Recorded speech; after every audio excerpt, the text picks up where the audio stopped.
Boa noite. Desculpem a balbúrdia de fora, mas era para abrir às 7h20 em ponto, mas não deu. Mas já deu tudo certo. Eu desci lá para ver o que estava acontecendo, mas abriram antes, tá?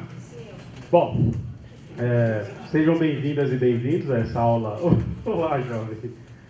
Especial. Eu sou o Lindené, para quem não conhece, né, tem pessoas de fora aqui, Lindené Pareto. Eu sou professor da Faculdade de História, dou aula de História Contemporânea, História da Cidade, História do século XX e do século XIX também, tá? Historiador, obviamente. E... Oi, eu sou a professora Gláucia, dou aula na Faculdade de História aqui e a gente vai fazer essa aula especial sobre a Revolução Russa, principalmente por conta do seu centenário. Desde o planejamento do começo do semestre, a professora Janaína, que é a nossa diretora, tinha sugerido que nós, que somos da área, falássemos sobre essa revolução, como uma faculdade de história, obviamente, isso não podia passar batido, né? Essa efeméride, esses 100 anos, está sendo discutida em toda a universidade, e principalmente nos cursos de história, obviamente, mas também nos cursos de humanas em geral. Tem sido discutida de forma apaixonada ainda, em vários locais, na grande mídia, na sala de aula, em casa, uma vez que desde então, desde 1917, a gente pode dizer que o mundo foi tragado ou abalado permanentemente por essa revolução, que foi, claro, a primeira revolução que efetivamente questionou a naturalização daquilo que a gente chama de afirmação do capitalismo na sociedade ocidental e depois global. Enfim, vamos começar aqui de uma maneira não um pouco menos convencional. Eu vou ler para vocês aqui o Mayakovsky, para ser bastante russo, tá? Mas dizei-me, anêmicos e anões, os grandes, onde, em que ocasião escolheram uma estrada batida? Nesta vida morrer não é difícil, difícil é a vida e seu ofício. Passa aí, por favor, querida. Aí, obrigado. Vamos lá. Consegue ler daí? Não, tem que chegar mais perto, mas a gente lê para vocês. Londres, 22 de agosto de 1940. A Rádio Londrina comunicou hoje. Em um hospital da cidade do México morreu Leon Trotsky, em consequência de uma fratura do crânio, ou de crânio, resultante de um atentado perpetrado no dia anterior por uma pessoa de seu círculo mais próximo. Ele não estava desconfiado? Não. Não lhe ocorreu que ele era um velho indefeso e que você estava agindo com enorme covardia? Eu não pensava em nada. Vocês foram se afastando do local onde alimentava os coelhos. Do que vocês falavam? Não lembro se ele estava falando ou se não estava. Ele não ouviu agarrar a picareta? Não. Imediatamente após você dar-lhe o golpe, o que ele fez? Saltou como se tivesse enlouquecido e deu um grito de louco. O som do grito dele é algo que eu recordarei a vida inteira. Vamos ver, repita. Mais ou menos um grito de louco, assim, talvez seja o grito mais importante da história do século XX, mais brutal do ponto de vista da constituição de uma utopia de liberdade da condição humana. É mais ou menos um grito... O Guilherme talvez poderia ajudar nas suas interpretações magníficas, mas era... Quando ele leva a picaretada, é um grito mais ou menos assim. Era um grito mais ou menos assim. O grito do século XX. Mas muito forte. Muito forte. Do interrogatório aqui na noite de sexta-feira, 23, e na madrugada de sábado, 24 de agosto de 1940, o coronel Leandro Salazar, chefe do Serviço Secreto da Polícia do México, submeteu Jacques Van den Bresch, ou Frank Jackson, presumível assassino de Leon Trotsky. Isso é o trecho inicial de um livro que já se tornou um clássico, do Leonardo Padura, um cubano, que escreve um romance histórico baseado na maior utopia do século XX, talvez até onde a gente sabe de todos os tempos, pelo menos para essa história recente da humanidade, que é Os Homens que Amavam os Cachorros, ou O Homem que Amava os Cachorros, que é um romance histórico que trata de todas as celeumas que envolvem a história da Revolução Russa, principalmente a partir da polarização entre a visão do Stalin da Revolução e a visão do Trotsky, né? Um defendendo a revolução permanente, o Leon Trotsky, que desde 1905 organizava os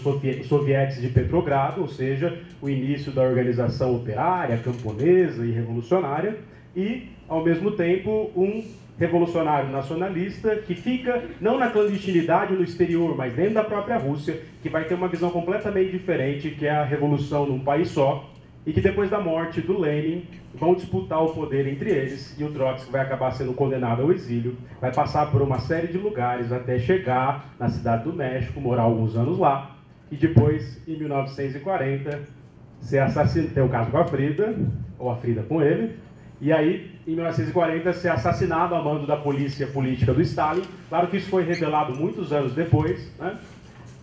E esse Van der Redrecht aí, na verdade, era um espanhol de Barcelona, da Catalunha, e tem uma história magnífica ligada à história da Revolução ou à história da Guerra Civil Espanhola. Ele era um sujeito das frentes populares, anarquistas e socialistas e de esquerda, que lutaram contra as falanges fascistas do Franco na década de 30.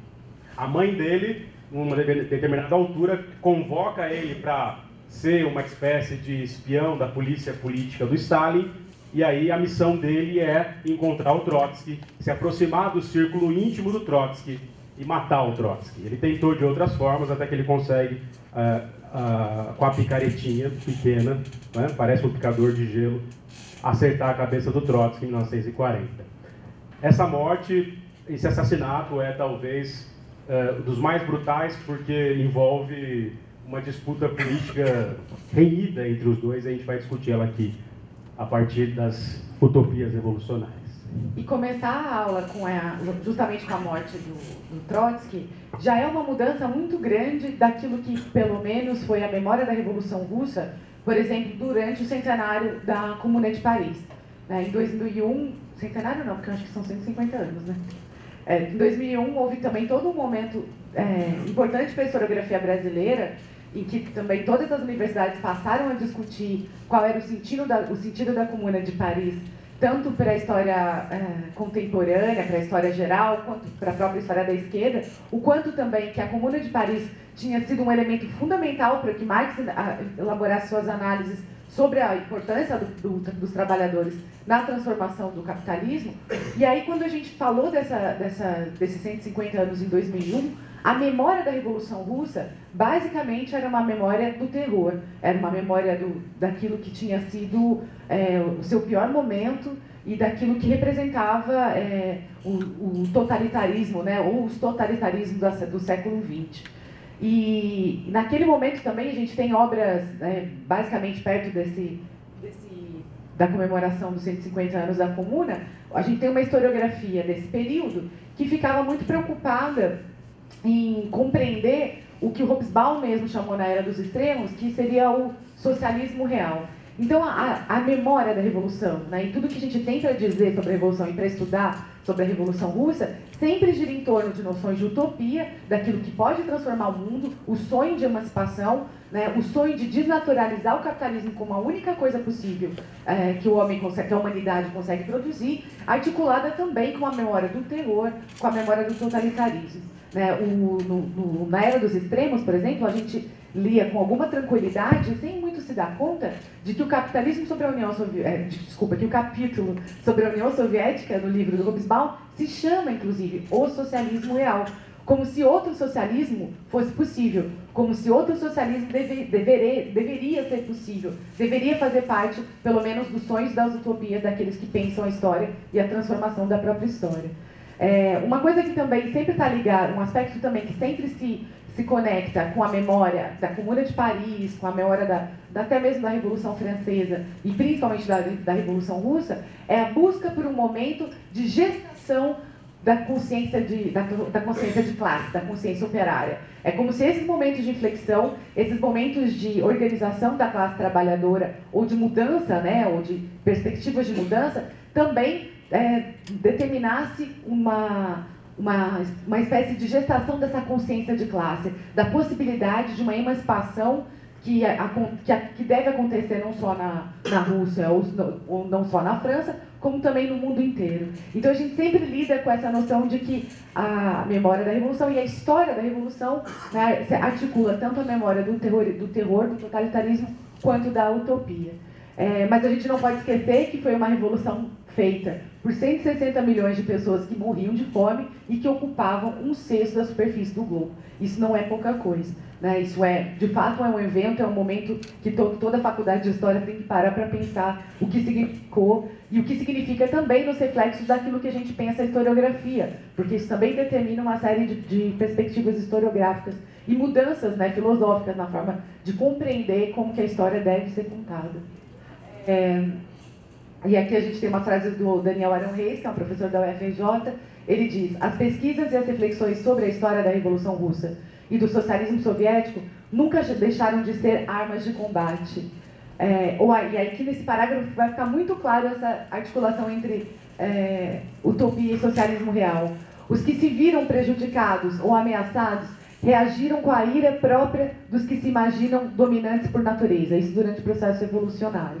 Consideravam-se privilegiados pela bênção da tradição ou pela graça dos deuses, não aceitando serem expropriados de bens materiais e simbólicos que nunca imaginaram perder. Já os revolucionários, empolgados e inebriados pela utopia de refundação do humano universo, encontravam nos objetivos sublimes que tinham em vista a razão, a validação e a justificação de tudo que fosse necessário para alcançá-lo. Numa referência clara também do que poderia ser o que veio a ser, né, o totalitarismo ou a concentração de poder mesmo nas mãos do Stalin e que representa uma mudança muito grande do sonho bolchevique, do sonho da classe trabalhadora. E a gente vai falar um pouco mais disso. Mas o que também é uma questão central, e só vou reiterar o que o Lindenberg já falou, é que a Revolução Russa serve como baliza, né, como baliza, né, ou como elemento de transfiguração ideológica para vários partidos de esquerda, né, para várias perspectivas de partidos de esquerda, como também vale para vários pensamentos dentro da historiografia, né? Então, o quanto que a classe operária tem ou não tem autonomia, deve ou não deve fazer a própria revolução, se o fim da revolução, o meio mais importante para a revolução é ou não é a fundação de um partido, né? Qual é o caminho para a emancipação humana? A Revolução Russa é um repertório fundamental. Tudo bem, só uma pequena digressão ainda a respeito do livro do Leonardo Padura, que vale a pena ser lido ainda essa noite ou antes de morrer, é que ele lida de forma bastante sensível, como a literatura sempre consegue fazer melhor que a história nesse sentido, em termos de sensibilidade narrativa, sem estar muito comprometido ali com a citação grave e sisuda das fontes, né? Que é exatamente narrar a história de 3 sujeitos. O próprio narrador, que está em Havana, está com a mulher morrendo, que começa a narrar depois a história do Trotsky, expulso da União Soviética, aquele mesmo senhor que havia nos anos 10 e 20 lutado, organizando os sovietes, né? Organizando as associações de trabalhadores, operários e camponeses. Lá em 1928, é expulso da União Soviética pelo Stalin e acaba fazendo uma peregrinação, uma vez que o governo do Stalin começa a decidir o que vai fazer com o Trotsky. Então, permite-se a ele que leve o cachorro, permite-se a ele que leve a Natália, a esposa, um dos filhos, outros ficam na própria região de São Petersburgo, Petrogrado e Moscou. E aí são quase todos assassinados. E depois o governo do Stalin permite que o Trotsky possa sair de terras do multicultural, antigo e multicultural Império Russo, e vai virar a União das Repúblicas Socialistas Soviéticas a partir de 1917, com a Revolução Bolchevique de outubro. E aí narra-se a história do Trotsky e, ao mesmo tempo, narra-se a história do famigerado assassino Ramon Mercader, que a priori é um homem libertário, um revolucionário da Guerra Civil Espanhola, mas que vai lutar, vai ser o espião da polícia secreta, da polícia política do Stalin, para ir matar o Trotsky. Claro que aí tem uma série de questões e é fundamental que a gente lembre o seguinte: é óbvio que a propaganda do governo do Stalin, a partir de 1928, principalmente, vai se constituir como a verdade da Revolução. E o Trotsky vai ser um dissidente. Inclusive, ele tenta articular uma discussão com os americanos, porque ele vai estar ali, né, na América do Norte, e discute isso tudo. Só que não dá tempo dele expandir isso, uma vez que a sombra do Stalin vai até ele com o Mercader, que é o Van der Desch, que vocês viram ali, mas é Ramon Mercader, famoso e famigerado assassino do Trotsky. Aqui um breve panorama historiográfico, não para esgotar, isso aqui é uma aula especial que é um panorama sobre a questão, tá? Depois a gente passa para vocês outras referências, mas momentos da escrita da história e da memória da Revolução Russa. Diferente de revoluções anteriores, como a própria Revolução Francesa, que é o paradigma inicial desse Big Bang da modernidade, que é o final do século XVIII, né? A Revolução Russa vai ter, principalmente a partir dessa inteligência, esses intelectuais que fazem a Revolução, que serão criticados por isso também, né? Uma vez que dizem, uma historiografia mais conservadora, dizem que eles, de fato, usurpam a sociedade e o povo e fazem eles e lideram eles essa revolução e vira uma ditadura de um partido de intelectuais. Né? Claro que a gente não pode dizer que o Stalin era um intelectual, mas enfim, o fato é que eles escrevem imediatamente essa história da Revolução assim que ela acontece. Né? Não só os jornalistas que ali estão, como o John Reed, por exemplo, que escreveu Os 10 Dias que Abalaram o Mundo, que é um clássico, como diz o João Miguel,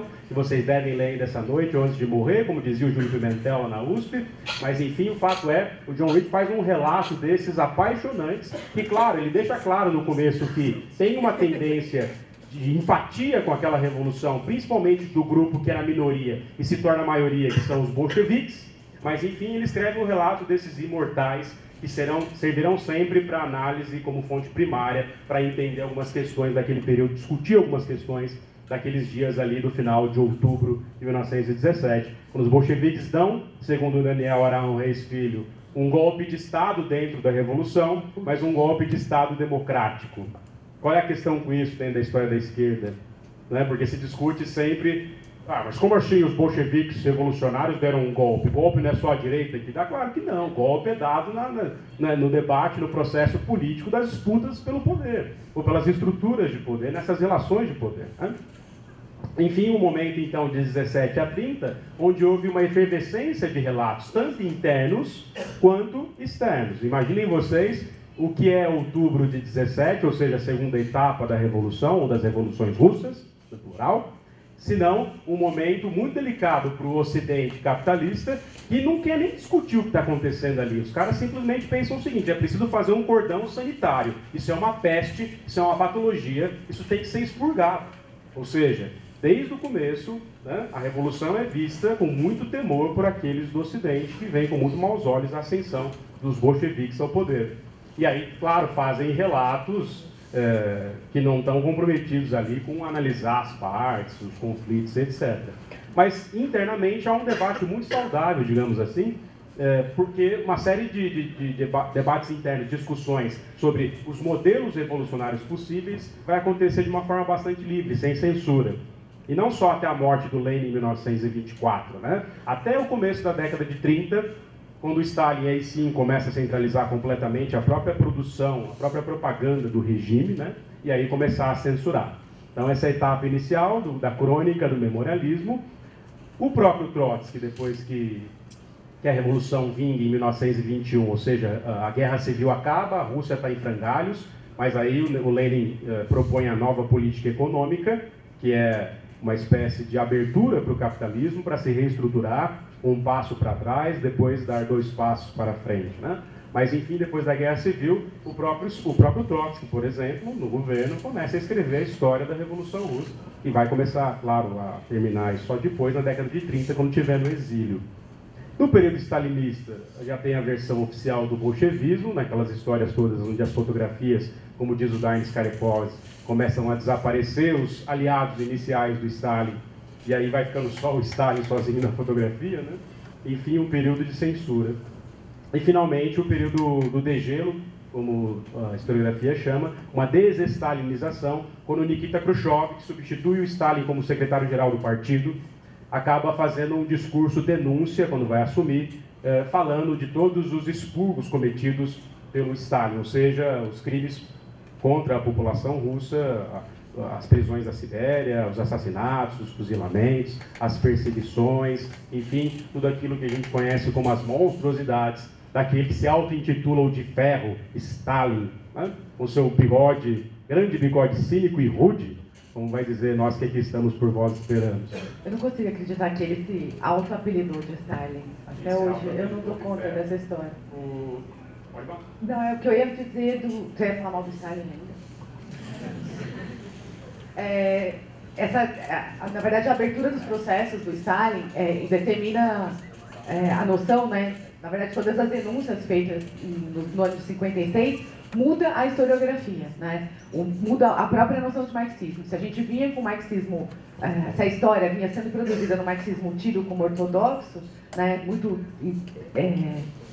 enclausurado, né? Naqueles modelos de base e estrutura, como se fosse também uma grande teoria a ser simplesmente demonstrada pelos trabalhos de história. Depois disso, o marxismo também sofre uma grande mudança, já desde 56, né? E depois dos anos 90, com a queda do muro, mas na própria historiografia. Então, o nascimento da história social inglesa, tal como a gente conhece hoje, tem muito a ver com esse período também. Desestalinização, né?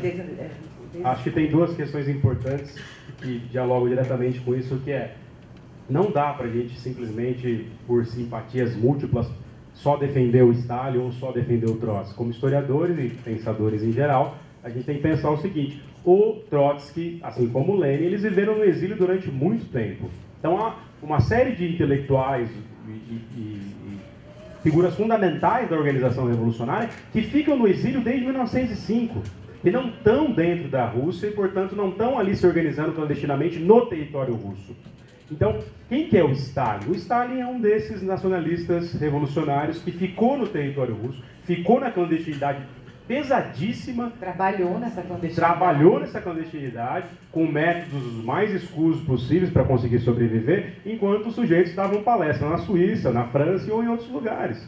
Então vejam, há ali entre eles uma rusga fundamental entre o sujeito que ficou e não é muito afeito à teoria, e sim à prática clandestina dentro do próprio território, com a polícia política do czar ou do czar perseguindo eles. E aqueles que voltam do exílio com a faca e o queijo na mão para fazer discursos e, claro, organizar a própria revolução. É evidente, eles estão fazendo isso fora também. Mas o que se discute o Trotsky subestimou o Stalin quando ele começa a contestar as políticas de uma revolução num país só do Stalin a partir de 1924, quando Lenin morre. E aí esse tipo de atitude do Trotsky leva o Stalin, entre outras coisas, a começar a persegui-lo, e vocês sabem, né? Para começar a demonizar uma pessoa fazendo uma série de propagandas e aos poucos ir limando ela, uma coisa que acontece em todos os lugares, principalmente nesses aparatos de poder, né, dispositivos de controle e segurança, como tinha ali no momento. A prática de destruir biografias e trajetórias. Né? Que é exatamente o que o Trotsky vai sofrer. Né? Aqui, do ponto de vista de uma história mais factual, positivista, são dados para a gente pensar o que é esse grande Império Russo, até para perceber as permanências implacáveis de uma estrutura de 3 séculos da dinastia dos Romanov no poder. O que explica muita coisa, entre outras, não só das permanências de estruturas administrativas anteriores, mas de uma ruptura radical e aí um vazio, por conseguinte, de uma população inteira ligada a séculos de tradição e de coesão entre o czar, a família real, e o todo social, ou seja, o corpo social russo. Então, é uma dinastia tricentenária, desde 1613. A Rússia tinha ali, às vésperas da Revolução, mais de 120 milhões de habitantes. 80% deles são camponeses, chamados de mujiks. Uma elite de grandes proprietários, membros do alto clero, ou seja, ligados à Igreja Ortodoxa, que depois vão virar todas elas repartições públicas vermelhas, dentro do ateísmo marxista, aquela coisa toda dos comedores de criancinhas, enfim. Aliados ao alto oficialato do exército e, claro, as relações agrárias no campo, a ponto de aquela longa Idade Média que o Fábio reivindica do ponto de vista do feudalismo, avançar para a longa Idade Média até o século XX, com relações semi-feudais no campo. Claro, tem uma série de desenvolvimentos desiguais, como vai dizer o próprio Trotsky. Né? Então, você tem ali no final do século XIX a organização de um parque industrial significativo, né, com investimentos estrangeiros, principalmente franceses, ingleses e também alemães, né, desse ocidente europeu mais rico e ligado ao próprio imperialismo que leva à Primeira Guerra Mundial, né, enfim. Mas, ao mesmo tempo, tem práticas de produção que são do final do século XVIII. Então, são essas múltiplas temporalidades que coincidem ali no cotidiano dessa Rússia multicultural. Uma Rússia multicultural que tem uma explosão demográfica e uma expansão territorial, e que chega a crescer diariamente dezenas de quilômetros quadrados desde o final do século XVIII.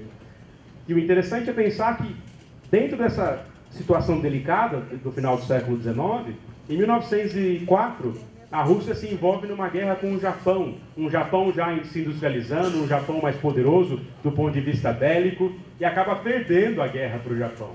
A perda da guerra leva a uma crise interna ligada à população camponesa e também operária, que produzia, né, a indústria da guerra dessa Rússia gigante, e isso precipita o início daquilo que a gente considera, ou que a historiografia considerou como um ensaio geral da Revolução, ou início das revoluções russas, que é o 1905. E cria um mito também, né, da Revolução, que é o do levante dos marinheiros derrotados na cidade de Porto Arthur. Porto Arthur. Na cidade de Porto Arthur, que eles fazem um levante, questionando mesmo as ordens do czar de se manter numa guerra infrutífera e completa de derrota. E aí essas cenas entram para o imaginário revolucionário com muita força por conta do filme que o Eisenstein fez um pouco tempo depois, né? Nem tanto tempo depois. Estreia na década de 20, só Encoraçado Potemkin. Vocês podem assistir no final de semana, né? Já marca aí, cancela a balada e vai assistir Encoraçado Potemkin no sábado. Cuidado para não dormir, passa café, porque não tem diálogos.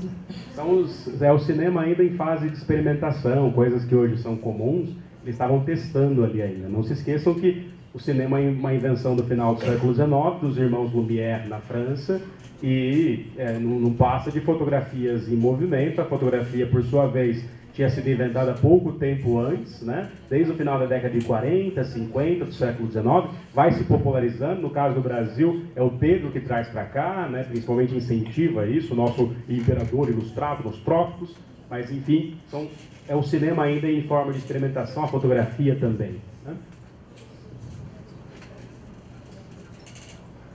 Eu fico brincando nas aulas de História Contemporânea com a turma que já vai se formar. Eu não sei se ele está aí, mas é a cara do Faganello. Cadê o Faganello? Não está aí?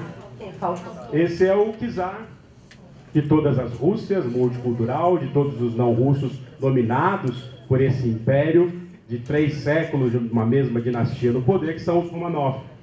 Esse é o Nicolau II. Nicolau II, ele é primo de primeiro grau, adivinhe de quem? Isso é fundamental para a gente pensar quais eram as estruturas do poder político no começo do século XX, ainda como uma permanência, mais uma vez, implacável da nobreza no poder.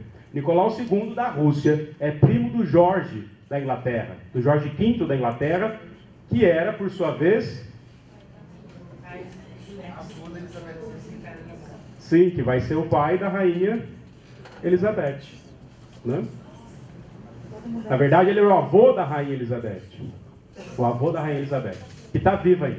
Então vocês estão vendo o czar aí, a Alexandra, a imperatriz, e os filhos, né? As moças, todas mocinhas, e o menino no colo ali, que é o Alexei. A gente tem uma especialista aqui também em história russa, que é a nossa aluna Eduarda Ohana. E não é brincadeira, ela manja mesmo. E aí, isso aqui é só algo pitoresco, mas acho que, do ponto de vista da história cultural, fundamental para a gente entender esse imaginário impressionante das permanências de uma dinastia, de um misticismo, de um absolutismo, de um poder ainda divino, né? Coisa inacreditável, que é o Rasputin, que vai se tornar o peregrino alucinado. Aliás, o que tem de peregrino alucinado na Rússia, desde o começo do século XIX, quando eles derrotam Napoleão Bonaparte, o próprio Alexandre I, depois que derrota Napoleão lá em 1815, 14, ele se torna um peregrino, ele larga tudo e sai andando, desaparece, né? Enfim, o Rasputin vai adentrar o alto círculo da corte russa às vésperas da Revolução. Claro que eu estou falando assim de forma anacrônica, né? Porque eles não sabiam ali que tudo estava apontando para a Revolução Bolchevique em outubro de 17, né, gente? Esses líderes que a gente fala hoje, Lenin, Stalin, Trotsky, Kamenev, Markov, ou as mulheres, a Kollontai, por exemplo, eles não eram líderes naturais desde o início, eles estavam experimentando essas formas e disputando, né? Mas, enfim, o Rasputin, ele vai entrar para a alta corte russa porque ele vai conseguir curar a hemofilia do príncipe herdeiro do trono.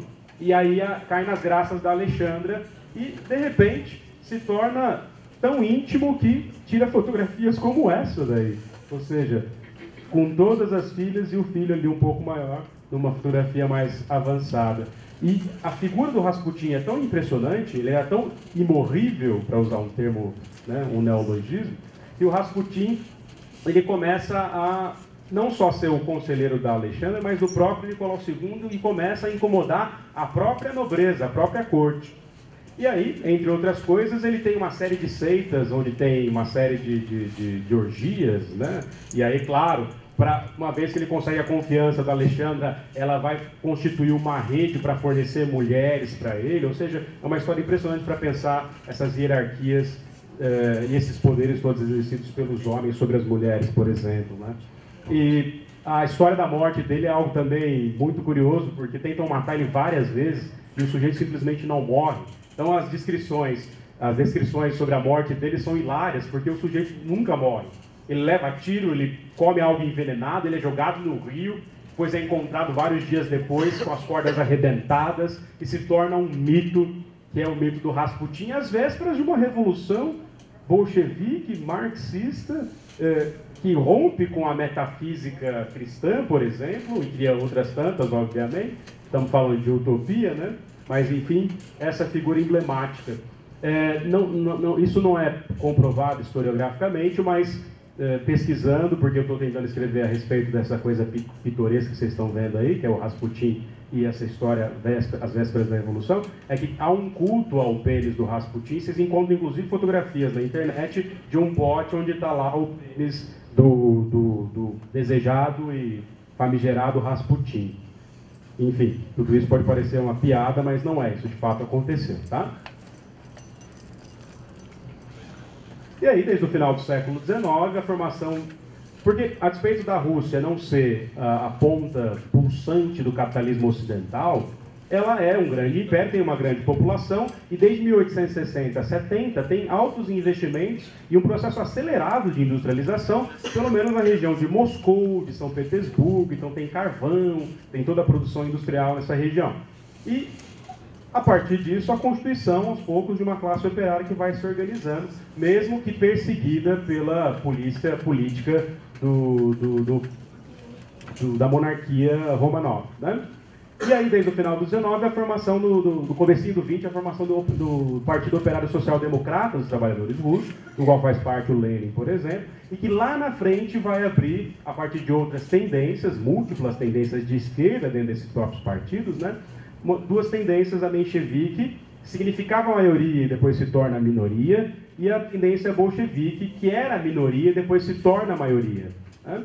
Que são as tendências, uma é uma espécie de revolução que tem que ser primeiro uma revolução burguesa, mais moderada. Essa discussão pegou o Brasil em cheio, né, na década de 30, quando parte da intelectualidade, dos revolucionários que queriam aqui aplicar a revolução, pensavam: o Brasil não tem suas forças produtivas desenvolvidas, ou seja, as suas contradições dialéticas desenvolvidas e tensionadas o suficiente para conseguir fazer uma revolução. Então é preciso primeiro uma revolução burguesa e tal. A própria trajetória da Revolução Russa prova que isso é balela, né?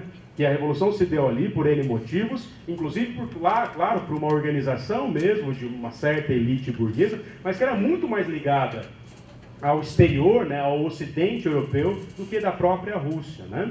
E a velha discussão, ninguém imaginava que a Revolução fosse acontecer num país periférico e agrário. Assim, pelo menos parte da historiografia, não só da história, mas de outras áreas, discutiu durante muito tempo. Mas muito porque essa sociologia e essa economia que esperava a Revolução Burguesa no Brasil, achava que isso deveria ter acontecido, é orientada por marxismo antes dos processos de Stalin, naturalmente, né? E então, você queria toda a inteligência, na verdade toda a inteligência, né, inteligência brasileira, antes de 56, e acho que dá até para falar que é um pensamento meio cepalino, né? Vem da CEPAL e que organiza a forma como a gente interpreta a história do Brasil na expectativa de primeiro haver um desenvolvimento, portanto desenvolvimento da burguesia, para depois haver uma outra, né, um outro momento de repartição da riqueza ou de divisão da riqueza. E aí isso cria noções de desenvolvimento, desemboca no Brasil em noções de desenvolvimentismo diferentes, né? Tanto eu estou pensando aqui, na verdade, do desenvolvimentismo depois do governo Lula, que também muda a própria academia, né? Daí você passa a pensar em social desenvolvimentismo, o que não muda muito também essa perspectiva de que é preciso desenvolver a burguesia antes de fazer a revolução ou de fazer a distribuição da riqueza.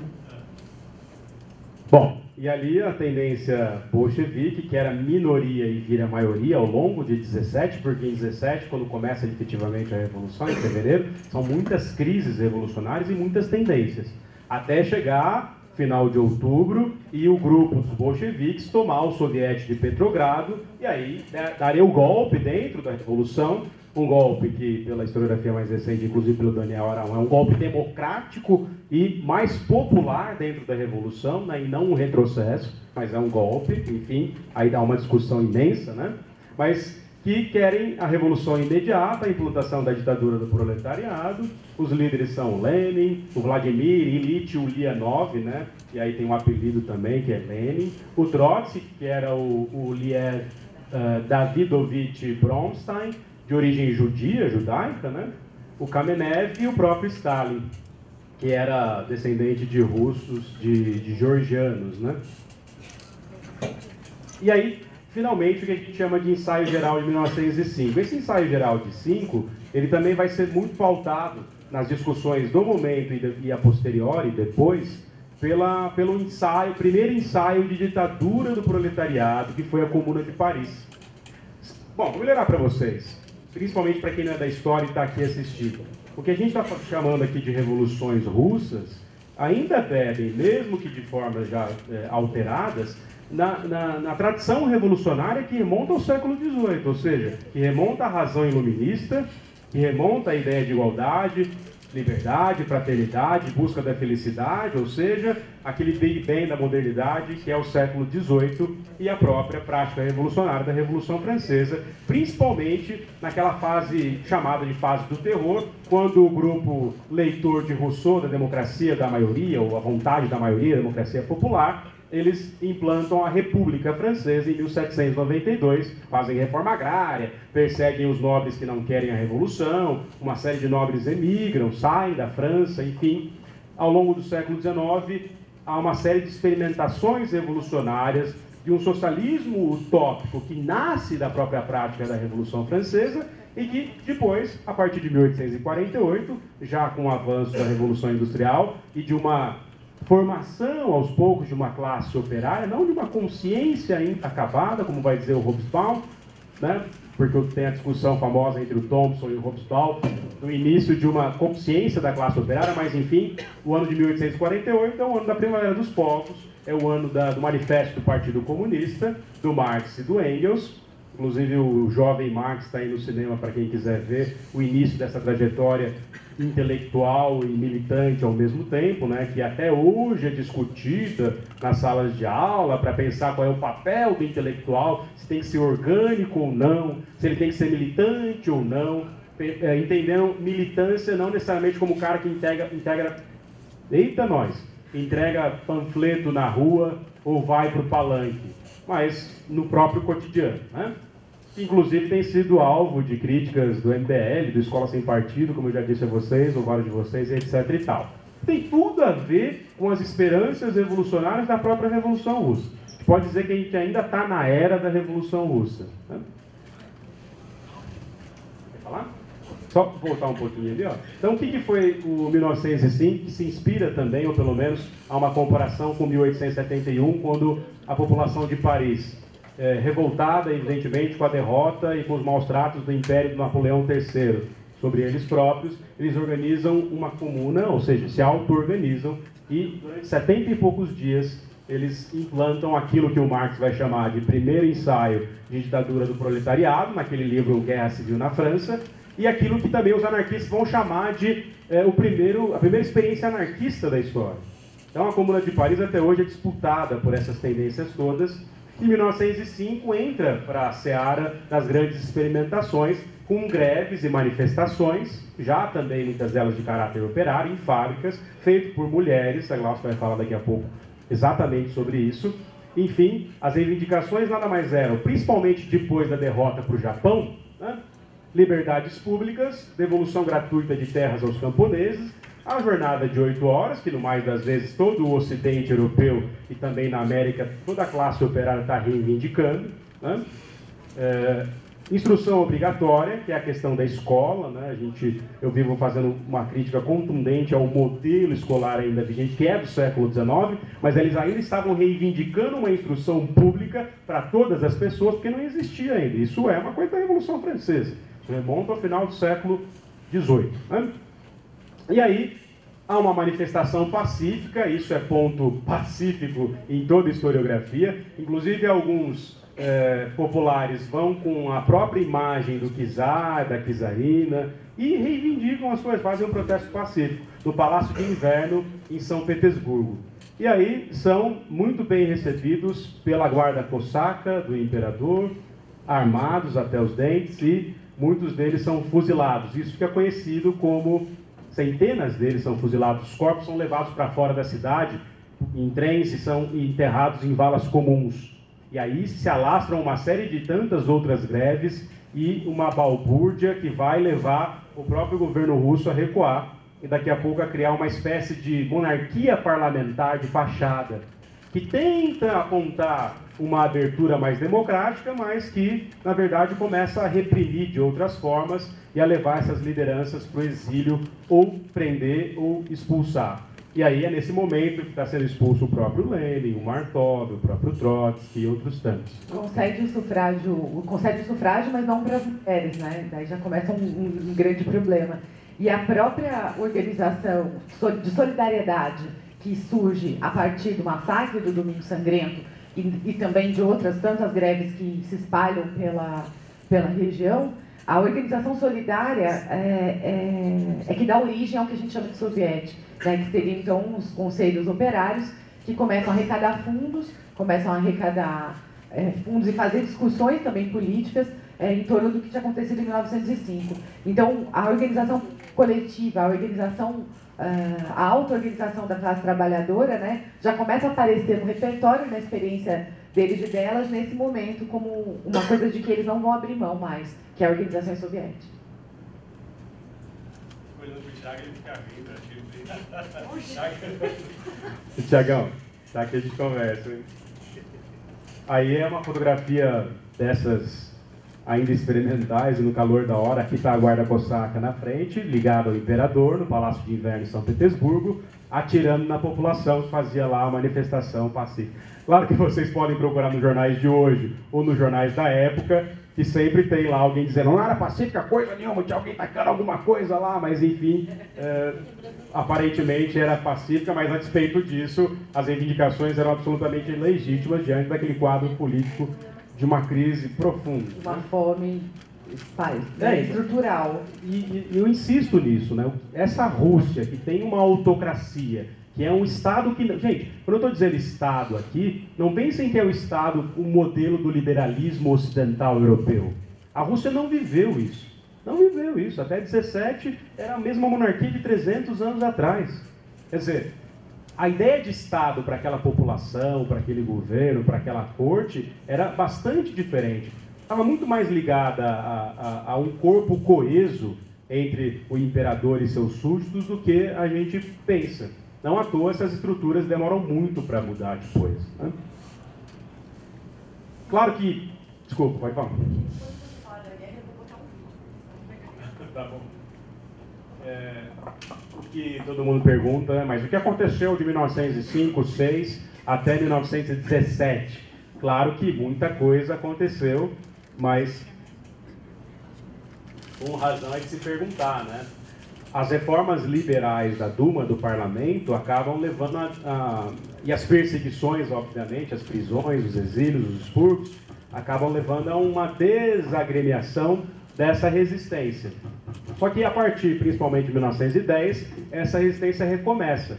E recomeça assim, o Lenin claramente, já em 17, dizia: eu acho que eu não vou viver para ver a revolução acontecer. Eles ainda não acreditavam que aquilo podia desembocar nas crises de 17 e finalmente lá no golpe bolchevique no final do ano, né? Mas, em todo caso, não dá para pensar a Revolução Russa, e o próprio Lenin dizia isso num texto também clássico de 1916-17, que ele faz uma crítica ao Kautsky, que era um leitor do Marx e um crítico, né?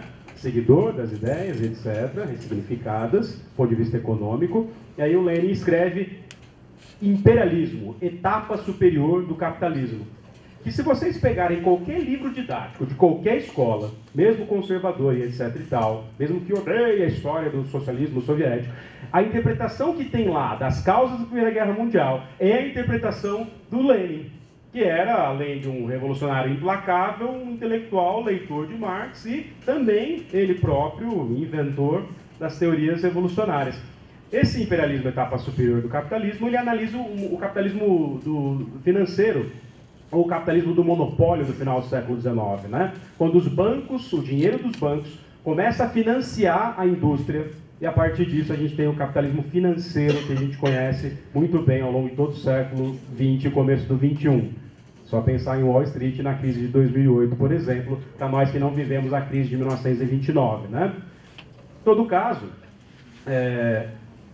a interpretação é o imperialismo do Ocidente europeu, de Inglaterra, de França, a gente pode dizer também da própria Bélgica, da própria Alemanha, o próprio Japão, a própria Rússia, todas essas disputas por territórios e matérias-primas na África leva a uma guerra entre os próprios europeus, que é a Primeira Guerra Mundial. A guerra que para eles acabaria com todas as guerras, uma guerra que é uma hecatombe, porque eles não esperavam que seria uma guerra tamanha barbárie e catástrofe que levou à mudança de paradigmas, inclusive da própria mentalidade europeia, a respeito da crença pia que até então existia na técnica, na ciência e na técnica como redenção, ou seja, toda a discussão que a gente faz aqui no próprio curso sobre a ideologia do progresso, que é alardeada e criticada pela teoria crítica de Frankfurt, por exemplo, e que começa com Walter Benjamin e passa pelo Adorno e tantos outros depois. Ou seja, o impacto da Primeira Guerra Mundial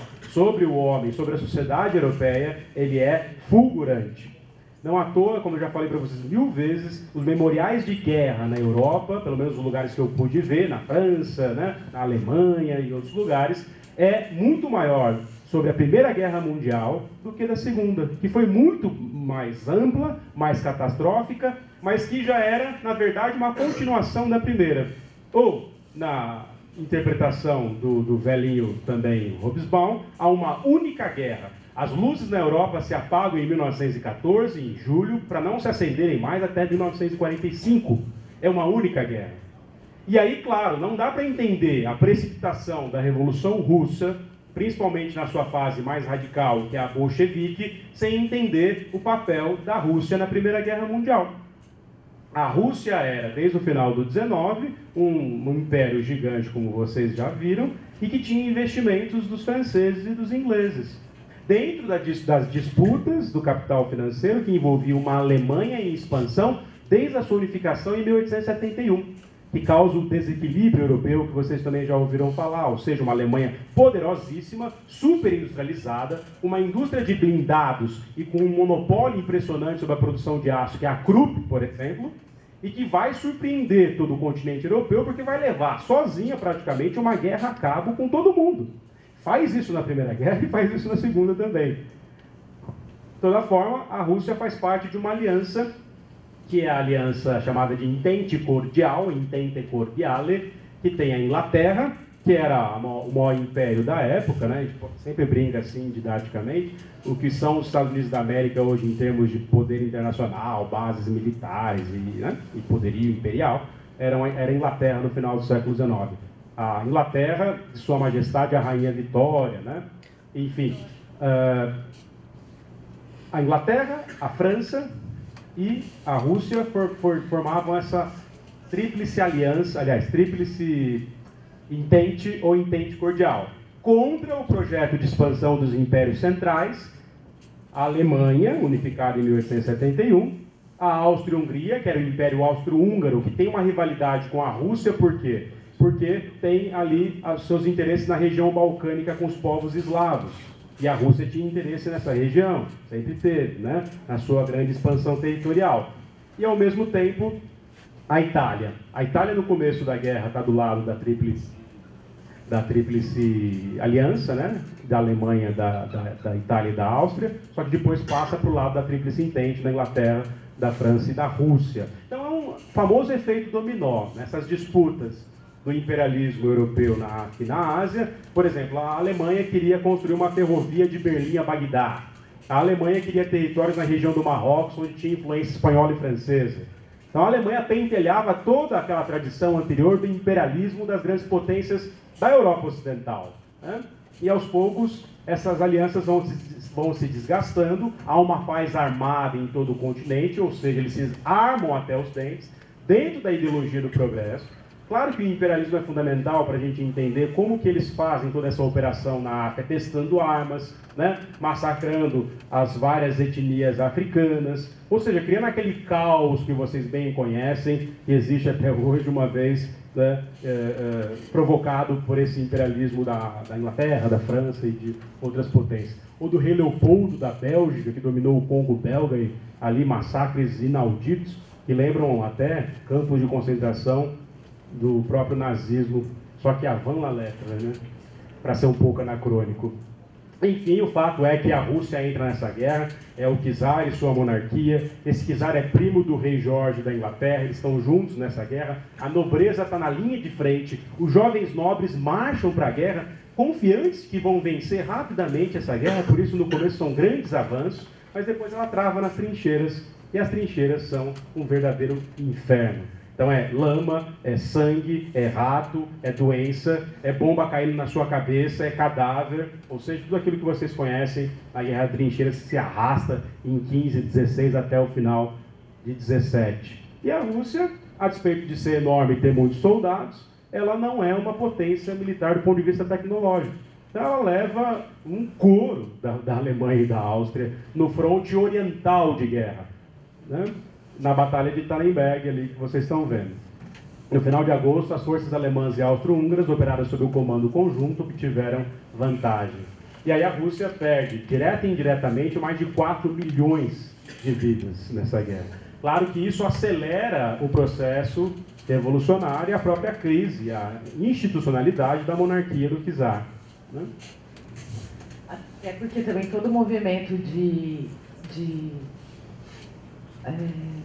trabalhadores, de mulheres, né, até esse período, via na paz como um repertório fundamental para compreender a existência da humanidade, né? A paz passa a ser uma bandeira fundamental para os movimentos, e a relação com a guerra também determina boa parte das questões políticas que vai dividir bolcheviques e mencheviques. A discussão se dá exatamente na Rússia e se dá também na França, na Inglaterra, que é: os partidos de esquerda vão apoiar a ida dos seus soldados à guerra, uma vez que essa guerra é a guerra, como diz o Lenin, do imperialismo? Ou seja, nossos filhos estão indo lutar na guerra pelo amor que tem a pátria britânica, ou francesa, ou norte-americana, mas na verdade, segundo o Lenin, eles estão indo lutar para o imperialismo. Quem morre são os operários, e quem lucra são os senhores da guerra. Como já diria uma outra canção muito mais recente, né? O senhor da guerra não gosta de crianças. Enfim, essa discussão se alastra não só na Rússia, mas em todos os beligerantes, né? Aqui é um textão, mas enfim, várias coisas aqui eu já falei, né? A Rússia era um vasto e multinacional e multiétnico império, que se estendia da Polônia até o Cáucaso, né? Se eu não estou enganado geograficamente, a Rússia até hoje é o maior país do mundo em termos de extensão territorial, né? Até a Sibéria, da Ásia Central à Sibéria. O Padura faz uma descrição aqui impressionante de quando o Trotsky vai para o exílio, mas ele ainda está em território russo, que é uma região ali ligada ao Kirguistão, e aí não parece que ele está na Rússia, mas ele está, porque está ali na Ásia Central.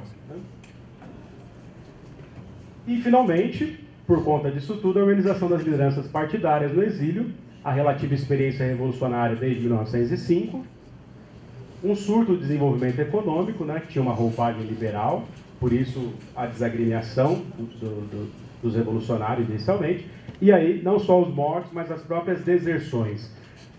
tem um colega meu estudando as deserções no século XIX, que é o Godin. E as deserções são algo muito interessante para a gente pensar o que, do ponto de vista das estruturas mentais, leva um soldado a lutar pela pátria desde a formação desse Estado-nação no século XIX, que agremia múltiplas culturas, né?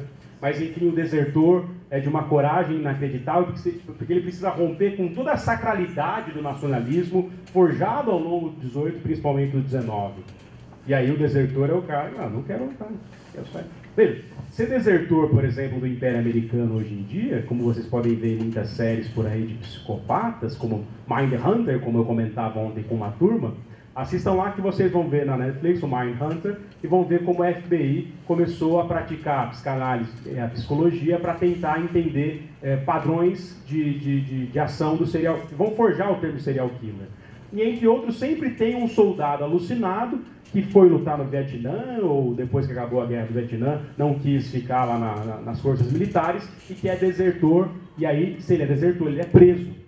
Então, isso no Brasil, por conta de não termos tido uma grande guerra desde a Guerra do Paraguai, né, no último quartel do século XIX, mas, enfim, a gente não entende muito bem isso, mas qualquer mergulho um pouco mais raso na história dos Estados Unidos, vocês vão perceber como isso é muito forte lá. Andem pelos aeroportos, vejam as séries, vejam os filmes e vocês vão ver a propaganda da guerra o tempo todo. Não só do Trump, mas do Obama também. Quando o Obama saiu da Casa Branca, uma digressão, tá? Porque elas são necessárias. Quando o Obama saiu da Casa Branca, a revista New Yorker fez uma charge. Ele saía da Casa Branca e vinha um drone atrás dele, assim. Porque foi no governo dele, pasmem, o grande Obama, que eu admiro bastante, inclusive, não só pela retórica, mas por tudo que ele representou, ele foi campeão em tacar bomba na cabeça de outros países ao longo dos 8 anos de governo dele. Bom, e aí finalmente... Na Rússia foram, acho que são 80 mil deserções, né? E essa taxa alta, né, de boicote à guerra também cria uma outra relação entre soldados e classe trabalhadora desde 1900, né, na verdade desde a guerra com o Japão. Cria uma outra relação entre soldado e classe trabalhadora que também potencializa o que vai acontecer em 17, né? Quanto às guerras em relação com o exército, a própria formação do Exército Vermelho, né, guarda muita relação com esse boicote à Primeira A própria Guerra. Comuna de Paris, se pegar os comunards, né, eles eram da Guarda Nacional Francesa. Se a Guarda Nacional Francesa não abdica de defender o Napoleão III e não fica do lado do povo, o povo não conseguiria fazer a revolução, porque seria massacrado pela Guarda Nacional. Então tem uma série de fotografias da Guarda Nacional do lado da população comum, dos civis, lá nas praças de Paris, inclusive para derrubar monumento que não representava a República, porque eram monumentos à barbárie. Isso acontece também em 1905 e acontece também em 17. Né? Sim. Em 17, todo esse cenário se potencializa, se fortalece, e aí o que a gente tem é um episódio que, na verdade, fica conhecido como a centelha da Revolução, o momento que o czar foi deposto, e que envolve uma quantidade imensa de mulheres em greve em São Petersburgo, né? E aí o que isso entra para a historiografia é que as mulheres são a centelha da Revolução Russa, são o começo da Revolução, são maravilhosas porque são o estupim desse processo, porém elas somem rapidamente na sequência, a partir da própria história contada pelos partidos e pelas organizações dos trabalhadores. Então elas são louvadas por isso, mas é como se elas não tivessem contribuído nada para a formação do que a gente está chamando de utopia, como se elas não existissem, né, no pensamento revolucionário, na capacidade de formular projetos de transformação da sociedade. E aqui peguei uma frase de um sociólogo, na verdade, que escreveu em 1950, ele nem estava mais na Rússia quando escreveu isso, nem é um bolchevique propriamente dito, e ele diz: se os historiadores futuros buscam o grupo que começou a Revolução Russa, não os deixemos criar nenhuma teoria própria. A Revolução Russa foi iniciada por mulheres e crianças famintas que reivindicavam pão. Somente depois, junto aos operários e políticos, cresceu nelas a ambição de destruir esse poderoso edifício que era a autocracia russa. Um outro aspecto também dessa narrativa que coloca elas apenas como estopim da Revolução é dizer que esses movimentos de fevereiro de 17, considerando que o calendário russo tem menos 13 dias do que o nosso, esses movimentos de fevereiro de 17 não passavam de movimentos espasmódicos, né, ocasionados pela fome, como se ele não tivesse nenhuma consciência, como se ele não tivesse nenhum planejamento, como se ali por trás não tivesse nenhum outro projeto de sociedade sonhado por essas mulheres, né? Só de querer pão já seria um projeto, mas de qualquer forma é assim que a narrativa oficial da Revolução, e até para muitos partidos de esquerda, é assim que elas ainda aparecem. E é curioso que apenas nos últimos anos, acho que nos últimos 15 anos, a gente consegue ver pesquisas que dão continuidade a essa história, né? Não para na ideia de que elas derrubaram, que as greves que elas fizeram em Burtilov, né? Acho que é isso, Burtilov, né? Nas greves que elas começam junto com uma fábrica de armas e depois se alastra por várias cidades, se encerra aí a participação delas, né? Então elas seriam a centelha da revolução, porém elas não teriam não fariam parte da força motriz que cria, né, um Estado soviético.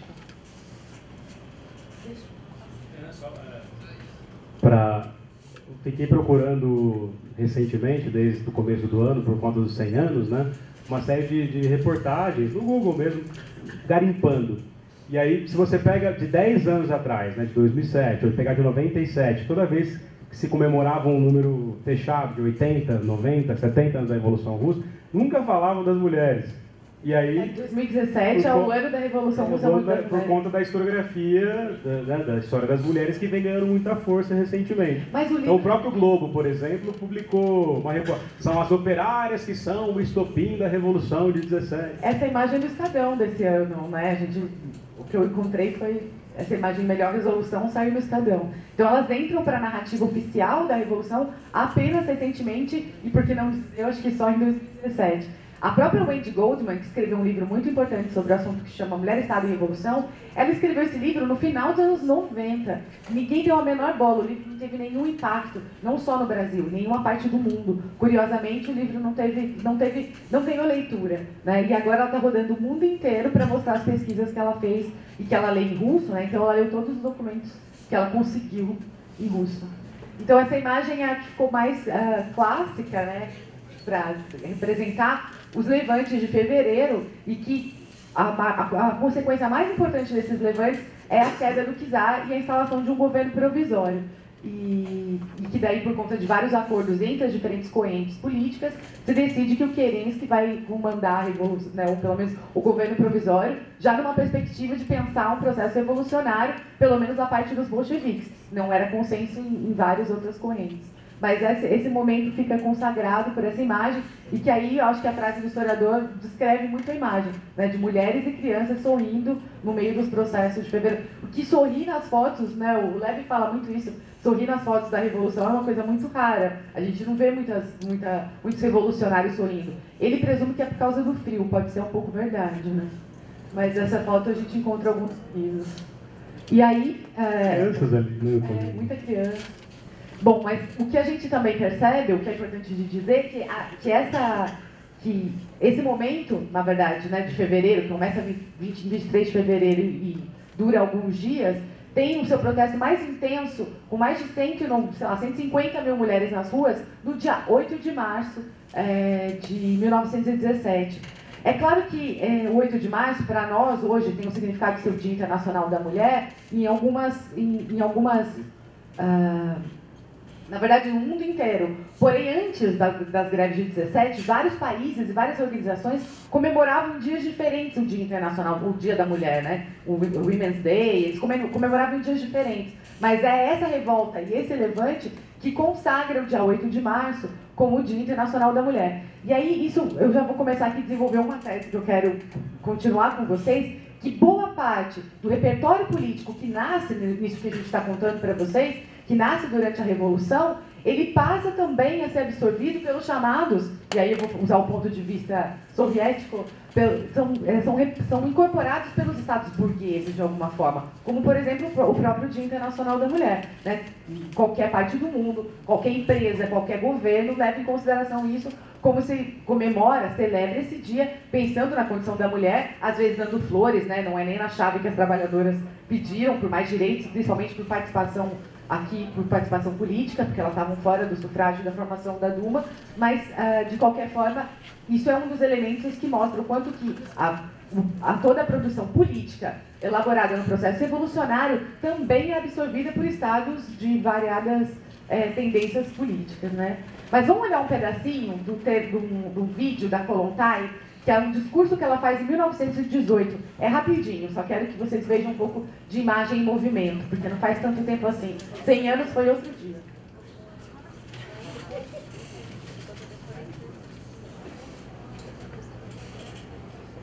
Fala para eles um pouco sobre quem é a Alessandra. A Alessandra Kollontai, ela já estava na organização da classe trabalhadora muito antes desse dia de 1917. Inclusive, ela tinha feito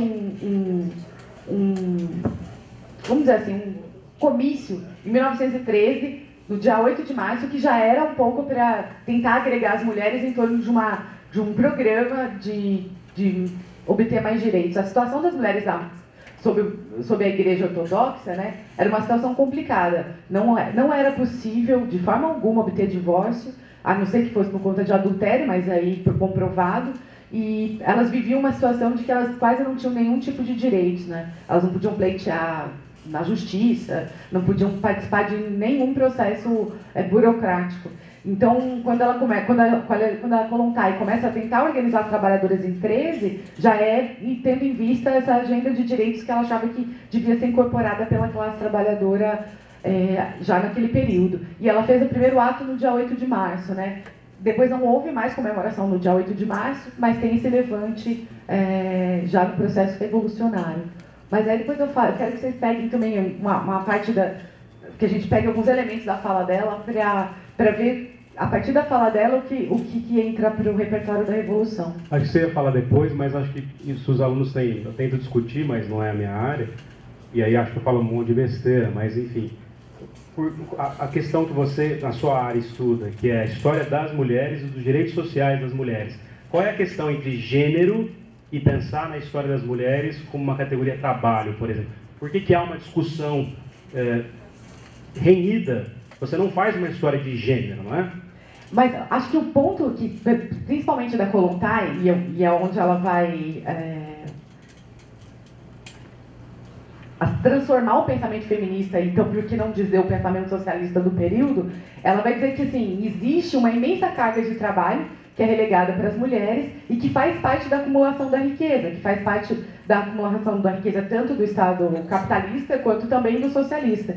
E aí ela passa desde 13, né, e começo do processo revolucionário, tentando convencer o centro da revolução de que esse acúmulo de trabalho, esse trabalho gratuito feito pelas mulheres, do cuidado, né, do cuidado com as crianças, com os mais velhos, da limpeza, do fazer a comida, tudo isso é parte importante uma dimensão inegável da vida das mulheres e que a própria Revolução não considerava, né? Não aparecia isso nos textos do Trotsky, não aparecia isso nos textos... Começou a aparecer nos textos do Lenin depois que a Kollontai e a Nadia Krupskaya também, né, pressionam ele para isso.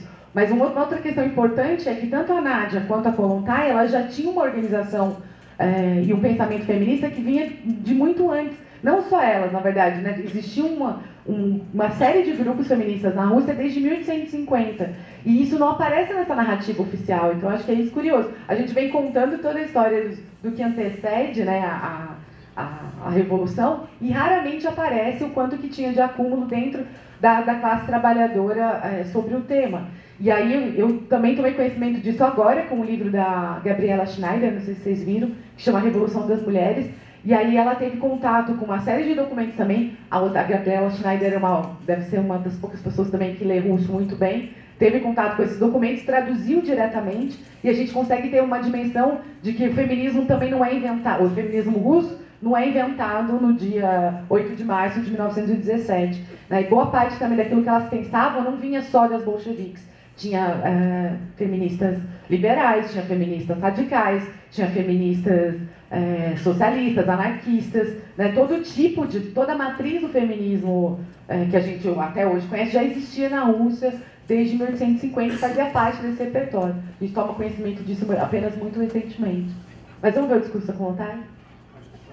Deu ainda? A gente pode ver no mudo, eu posso ir lendo e imitando a Kollontai. Pedagogski, Diretovski, o Maridovski. Ovski, né? Devia inventar outra coisa. Skłodowski. Não será necessário.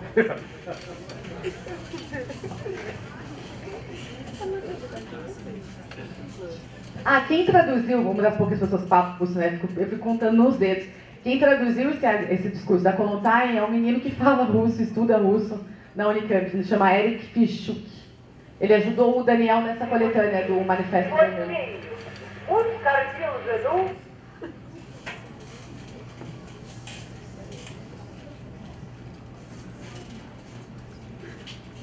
Obrigadinho. Como é que fala obrigado em russo mesmo, Eduardo?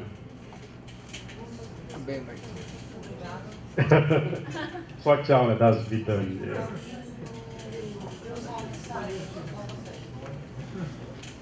Товарищи работницы, долгие века женщина была угнетена и бесправна.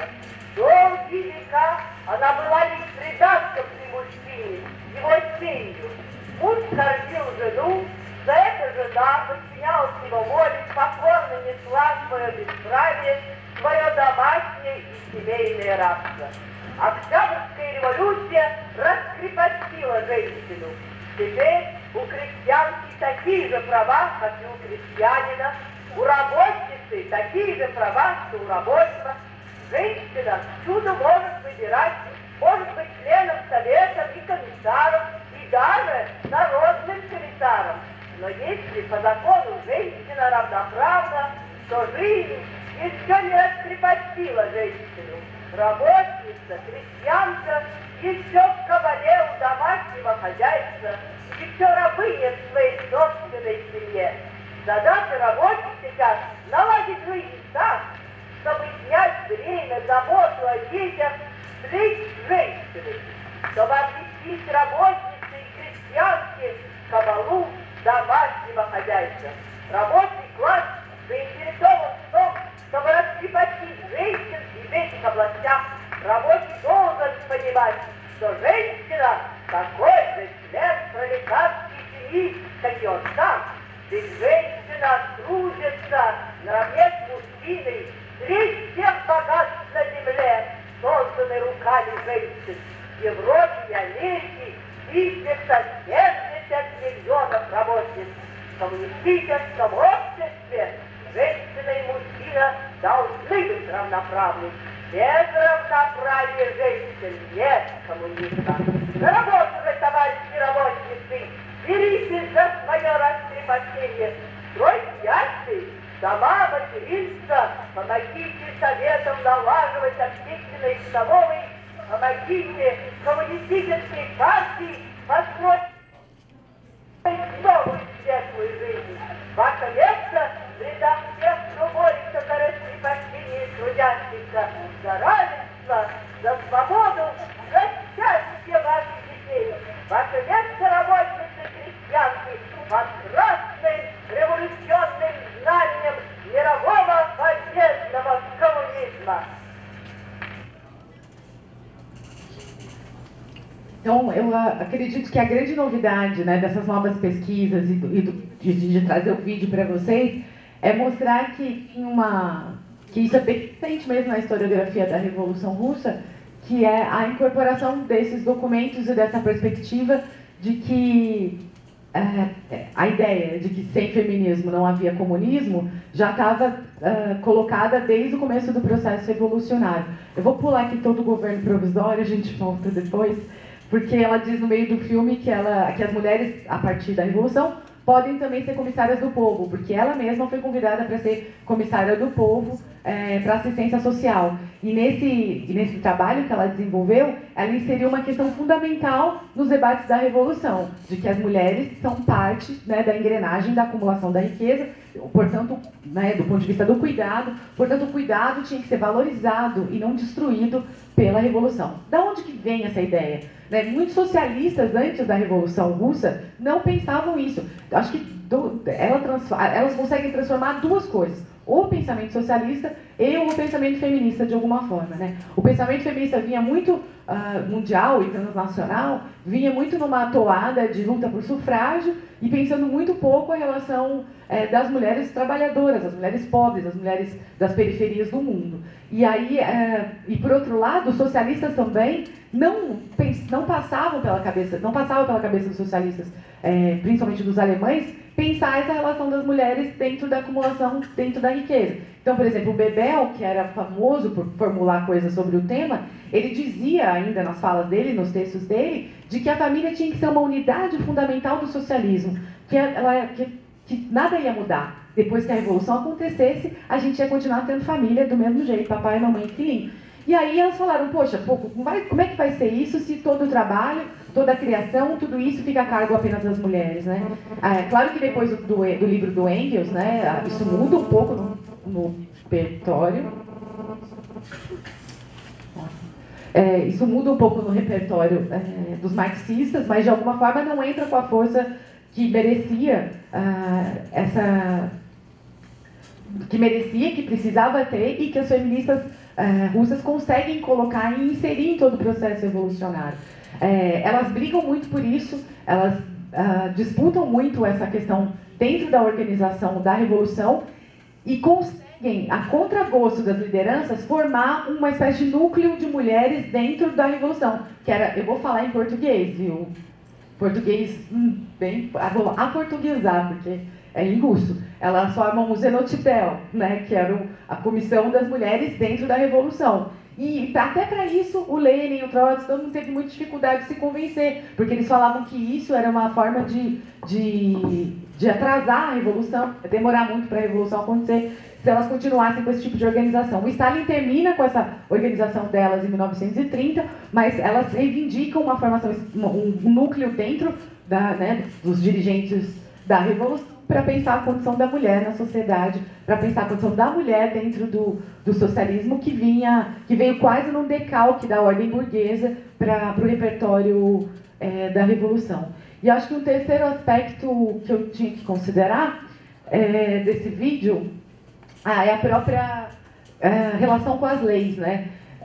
O Bukharin, esqueci.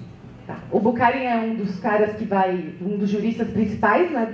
Que vai ajudar a constituir o Estado soviético. E uma das primeiras medidas que ele resolve tomar a partir desse debate com as mulheres é aprovar o Código da Família. E esse Código da Família tinha uma série de determinações que eles falam que o objetivo desse novo Código da Família era considerar que ele deveria ser totalmente dialético, existir para deixar de existir um dia, né? Todo aquele conjunto de leis tinha que ser aplicado para que a família deixasse de existir, para que a opressão das mulheres deixasse de existir a médio prazo, né? Ou a longo prazo, ou ainda dentro do processo evolucionário. Mas no assunto das mulheres, eles achavam que ter esse código de leis era importante. Então eles instituem, por exemplo, o divórcio. É possível se divorciar só apenas pelo fato de duas pessoas quererem se divorciar, né? Como está no centro da questão o cuidado e a capacidade de ter riqueza, a própria Kollontai fala isso, a família, né, na formação do capitalismo, a família deixa de ser uma unidade produtiva para se transformar numa unidade de consumo. E quando a família é pobre, ela é as duas coisas, né? Uma unidade produtiva e uma unidade de consumo. Então, quanto mais pobre também, maior o trabalho da mulher. E isso a gente vê até nas nossas vidas, né? Que eu sempre dou esse exemplo. Você sempre tem uma avó lá que ganha 2 salários mínimos e é na casa da avó que você vai almoçar, é na casa da avó que você vai dormir, né? Ela divide toda essa pequena riqueza com um número maior de pessoas até do que daqueles que vivem na casa dela. Isso sempre é uma extensão, né, do cuidado e muitas vezes até da responsabilidade financeira sobre as pessoas daquela família.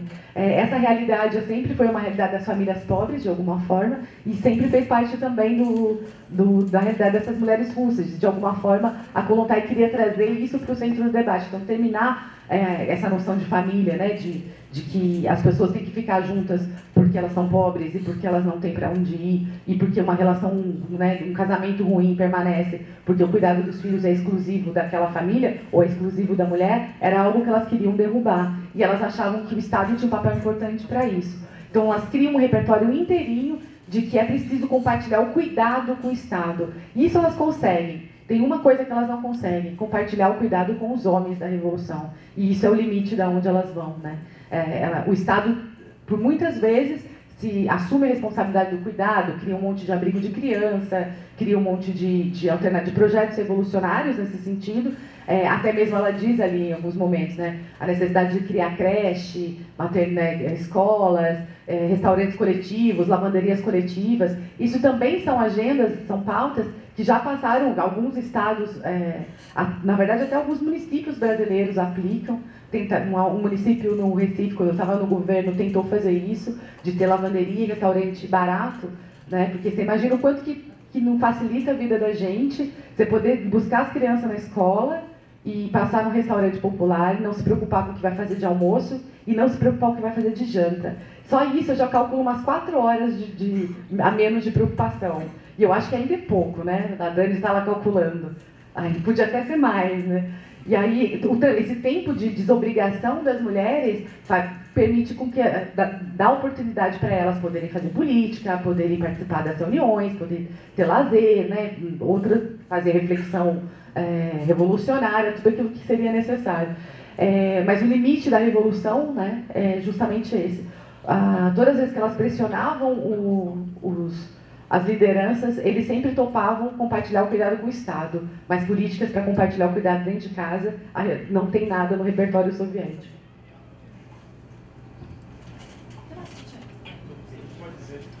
Portanto, que o que ela fala ali, não só do ponto de vista de um clichê, né, é tão presente, exercitando o nosso presentismo, o que ela fala ali parece uma fala de hoje. Mas o quanto isso influenciou as pautas... Se uma candidata vereadora fizesse esse discurso, nem ia parecer tão comunista assim, né? Não ia parecer, né? Por conta dessa ideia... Mas não ia parecer tão comunista assim, justamente porque essa brincadeira que eu estou fazendo de pensar tudo que é fora do soviético como burguês, se apropriou e conseguiu, de fato, absorver essas pautas, porque era importante para dar continuidade, né, à própria existência das mulheres, a classe trabalhadora, a própria função da reprodução da vida. E aí, acho que aqui eu trouxe só alguns elementos para justificar o que eu disse para vocês. As mulheres não são só a centelha da Revolução em 17, e nem é uma revolução tão espontânea assim, porque a Kollontai mesmo já organizava a União pela Igualdade das Mulheres, junto com a Krupskaya desde 1905. Já existia a Liga da Igualdade de Direitos das Mulheres. Havia uma série de organizações que dão... essa liga, inclusive, organizou a Marcha de Fevereiro. Então, não é uma coisa tão espontânea quanto as narrativas de esquerda fazem parecer, né? Já existiu uma organização dessas mulheres anteriores a esse processo. E depois, né, a última coisa que ela faz no governo é ajudar a organizar a Conferência Internacional das Mulheres Comunistas, que realmente estabelece o 8 de março como calendário oficial, e até hoje a gente usa essa data para lembrar dos direitos das mulheres. Né? A gente pode dizer que o Stalin representou o enterro das pautas progressistas das mulheres? O primeiro coveiro, talvez, mas tem vários depois disso. Depois, a gente pode falar mais do Stalin depois, mas ele realmente muda essa noção, ele coloca de novo a família como centro do Estado soviético. Então, o programa revolucionário não é mais dissolver a família, ou deixar uma família... Acho que o que a Kollontai falava muito é família, relação homem-mulher, né, as relações amorosas, no geral, elas tinham que ser baseadas no afeto, e não na necessidade de ficar junto. Então não é que eles eram assim, contra a família, acaba a família, né? Acaba o afeto, né? Não era bem isso. Mas o Stalin coloca de novo a família como o centro da revolução, e ele não destrói todas essas pautas de uma vez, né? Ele absorve parcialmente. Então ele coloca muitas mulheres para trabalhar, mesmo no mercado de trabalho formal. Acho que foi um dos momentos que mais mulheres entraram no mercado de trabalho formal. Tem um ano que ele coloca 6,5 milhões assim, para trabalhar. Ainda em nome da emancipação delas, mas retirando, ele inclusive muda a lei do divórcio, sabe, dificulta o divórcio, porque o divórcio era algo que podia ser, vamos separar, vamos, beleza, e aí assinava lá o divórcio e acabou. Ele dificulta o divórcio, né, transforma o divórcio de novo num processo, justamente para manter as famílias mais juntas e diminuir também o peso do Estado no cuidado com as crianças, né, que passou a ser um problema também em algum momento da Revolução. Então, ele é o coveiro dessas coisas que a Kollontai fala, mas de alguma forma se continua identificando o pragmatismo da revolução como socialista ou como feminista, mesmo tendo a família no meio, né? Porque também fazia parte da propaganda dele não acabar com essa memória revolucionária. Então ele continuava com a narrativa e com a propaganda de que isso tudo estava de pé, quando na verdade ele tinha, né, colocado de volta a família como um ponto central para a Revolução dar certo. Bom, tudo bem. Vou voltar à parte mais chata, que é a parte factual. Claro, levantando algumas questões importantes aqui. Portanto, revoluções, né, uma vez que começa lá em 5, aí tem esse período todo até a guerra, a reorganização e, finalmente, como a Galça acabou de dizer, o início da Revolução em fevereiro. E aí, veja, são todos eles revolucionários, mas aí a tendência menchevique ascende ao poder. Primeiro vem o príncipe Lvov, o czar abdica. Né?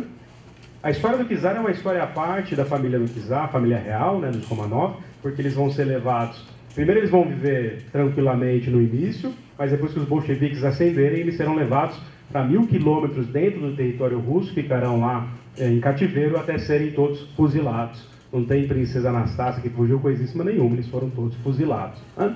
Mas, enfim, a revolução começa em fevereiro, o príncipe Lvov assume, ligado à família real, né? E aí o chamado Partido Constitucional Democrático, que queria, no fim das contas, uma monarquia constitucional, parlamentar, né? Nos moldes da Duma lá atrás, só que um pouco mais democrática. Então, a alta burguesia e membros da renitente aristocracia russa. Só que aí, como a gente já viu aqui também, por conta da Rússia não ter saído da guerra e do Kerensky, logo depois, não ter tirado a Rússia da guerra, não ter tido a sensibilidade de perceber que aquilo ali estava dando ruim, ou estava errado, né? Para pensar a massa se mobilizando, eles aos poucos vão perdendo o controle da situação. Só que, onde vocês podem ouvir uma narrativa com todo o cuidado político e factual, das picuinhas entre esses grupos agora no poder, ou disputando a revolução. Num novo livro do Daniel Arão Reis Filho, que ele lançou na AMPU recentemente, pela Penguin e pela Companhia das Letras, que é Manifestos Vermelhos, Histórias da Revolução Russa. Ele faz uma introdução belíssima, retomando toda a questão da experimentação utópica e das emoções que a Revolução ainda provoca, das paixões, dos ódios e etc., mas ao mesmo tempo fazendo uma análise detida de como esses grupos todos estão ali encarniçados, tentando aplicar o seu projeto revolucionário. Aqui nesse momento eu faço aquela leitura dramática, porque assim que o governo provisório começa e o Kerensky, depois que o Lvov sai, assume, Kerensky é um menchevique moderado, que quer primeiro a revolução, digamos, do progressismo do capitalismo, para depois uma revolução mais radical. E aí o Lenin é autorizado a passar pela Alemanha para voltar, só que aí ele volta pela Finlândia e chega na estação Finlândia. Um dos livros mais interessantes para pensar uma tradição revolucionária desde a Revolução Francesa é o Rumo à Estação Finlândia, do Edmond Wilson, onde ele, desde a Revolução Francesa, desde o Graco Babeuf, da conspiração dos iguais, quando os jacobinos estão sendo derrotados na Revolução Francesa, ele traça uma linha revolucionária até a chegada do Lenin na Estação Finlândia, onde ele faz um discurso, no mínimo, emocionante. É o discurso do Paz, Pão e Terra, né? Então ele está voltando, ele não imaginava que teria um público tão grande ali na Estação Finlândia, e aí depois de começar a criticar o governo provisório e a dizer que o governo provisório não ia resolver os problemas da Rússia se não tirasse a Rússia da guerra, ele fala mais ou menos isso daqui, ó. Camaradas marinheiros, eu os saúdo sem saber se vocês têm acreditado ou não em todas as promessas do governo provisório, esse daí do Kerensky. Porém, estou certo de que, quando eles lhes falam com palavras açucaradas, quando prometem mundos e fundos, estão enganando a vocês e a todo o povo russo. O povo precisa de paz, o povo precisa de pão, o povo precisa de terra. E eles só lhes dão guerra, fome e nada de pão, e deixam os proprietários continuar controlando a terra. Precisamos lutar pela revolução social, lutar até o fim, até a vitória completa do proletariado. Viva a Revolução Social Mundial. E aí o Sukhanov, que está retratando isso daqui, disse isso foi extraordinário, todo mundo ficou arrepiado. E aí o Lenin vem com as teses de Abril, e a partir disso, a minoria bolchevique, que queria a revolução permanente e imediata, começa aos poucos, por N motivos, porque ali havia uma série de grupos dentro da própria esquerda revolucionária marxista, a parte anarquista, enfim, se você for pegar ali todos os grupos envolvidos na crítica ao governo provisório menchevique, é uma balbúrdia. E eles estão todos disputando, além dos bolcheviques. Né? E não se esqueçam do seguinte, a figura do Trotsky, que vocês viram no começo levando uma picaretada na cabeça em 1940, é fundamental para organizar os sovietes, que vão ser a Guarda Vermelha daqui a pouco, e vão ser depois a base do Exército Vermelho. Não só fundamental para a guerra civil que eles vão ter que enfrentar, que eles serão invadidos também por outras nações, mas que vai ser fundamental no próprio curso da história do século XX, quando o totalitarismo nazista tentar dominar todo o continente europeu e quiçá o mundo. Quem chega primeiro em Berlim, quem derrota o nazismo, não é o aliado do desembarque na Normandia, é o Exército Vermelho da União Soviética, organizado lá atrás pelo próprio Trotsky. Né? E aí o Kerensky não tira a Rússia da guerra, os lemas do Lenin, paz, pão e terra, vão avançando, o Trotsky na organização dos soviéticos, são esses grupos de trabalhadores organizados, né? Numa escala comunal de participação democrática direta. E o próprio lema, né, que vem desse acúmulo, o todo poder aos soviéticos, justamente um dos pontos centrais de leitura da Revolução Russa. Quer dizer, qual é o momento, então, de fazer a revolução? Isso orienta boa parte dos partidos de esquerda do mundo a partir dessa experiência de que houve um momento em que os bolcheviques perceberam que não era mais possível continuar com o governo provisório, que o governo provisório não cheirava da guerra, e que romper com esse governo provisório, ou com esse governo que era de um pacto, que ainda era orientado por um pacto burguês, né, podia ser substituído por um poder da classe trabalhadora, portanto, todo o poder soviético. Imagina isso no contexto internacional de uma guerra que se arrastava desde 1914. Né? Eles têm que romper e fazer um tratado de paz com a Alemanha. E o que a Alemanha mais quer é não se dividir mais em dois frontes de guerra. Ou seja, a Alemanha vai incentivar pelo menos parte dos bolcheviques a forçar a barra para conseguir, não só por isso ela autoriza o Lenin a passar pelo território dela, né? Mas enfim, a Alemanha quer mesmo é que a Rússia assine um tratado de paz e saia da guerra. Mas a Rússia tem um compromisso, inclusive financeiro, com a Inglaterra e com a França. E isso terá uma consequência catastrófica depois. Mas, enfim, isso é outubro ou é a Estação Finlândia? É outubro já, né? Já é outubro, já quando são os bolcheviques, essa foto é emblemática, né? Quando os bolcheviques já estão tomando o soviético de Petrogrado em outubro de 17. Outubro para eles, né? Novembro para nós, né? A gente está fazendo teleologia, não aconteceu a revolução, não tem 100 anos da revolução. No nosso calendário vai ser em novembro, no deles é agora. E aí, finalmente, uma série de questões da Revolução de Outubro, eu não vou conseguir esgotar ela aqui, ela chamava de a Revolução Vermelha, né? Não à toa o Outubro Vermelho é um termo muito conhecido, mas, enfim, os prédios públicos e os pontos estratégicos de Petrogrado, ou da antiga São Petersburgo, lá no mesmo lugar onde, no Palácio de Inverno, a guarda cosaca tinha massacrado os manifestantes em 1905. E aí os bolcheviques assumem o poder. Logo assumem o poder nesse golpe democrático que radicaliza a democracia popular. Eles já sofrem a oposição não só dos mencheviques, mas de todos aqueles contrários à tendência bolchevique, inclusive muitos setores da própria esquerda revolucionária, que vão acusá-los de um golpe dentro da revolução.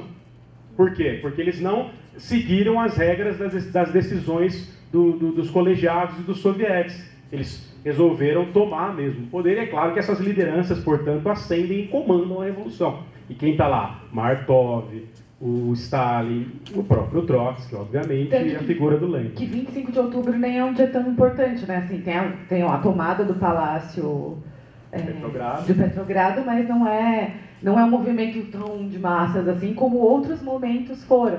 Né? Como outros momentos envolveu boa parte da classe trabalhadora no debate, muito mais do que nesse dia. Mas isso era só o símbolo de um processo, né? Não é porque não tinha gente que não significou tanto assim. Mas a NEP é um troço muito curioso também, né? Que o desenvolvimento econômico da União Soviética a partir do Lenin faz com que o bloco soviético, em 1950, já passado o crack, né, da bolsa e tudo mais, eles conseguem, inclusive, passar pela quebra da bolsa em 29, justamente por conta desse isolamento e desse projeto leninista de economia, mas é justamente a NEP que faz com que 2/3 do comércio do mundo seja realizado dentro do bloco soviético entre 1950 e 1960. A cortina de ferro, né? Bom, a gente volta à NEP, mas o fato é que o que vai acontecer quando os bolcheviques tomam o poder? Guerra civil. Aí se deflagra de vez a guerra civil, que vai durar até 21. E aí são os mencheviques que se organizam com mercenários na Inglaterra, da França, dos Estados Unidos, da Alemanha. E aí esses todos são chamados, unificados, de um exército branco. Ou seja, é o próprio terror daqueles arautos senhores do capitalismo que vem ali uma experiência que pode condenar a sua própria existência. E aí o cordão sanitário, sabe? Isso é uma praga, isso é uma lepra, isso é uma peste, vamos isolar. E aí a guerra civil é catastrófica. Claro que em 21, a despeito dos bolcheviques terem vencidos e do Lenin ter segurado a onda ali até o fim, junto com o próprio Trotsky, se vocês pegarem qualquer biografia ou história da vida do Trotsky, na Revolução, ele tinha um trem, isso é muito curioso, ele tinha um trem especial, né?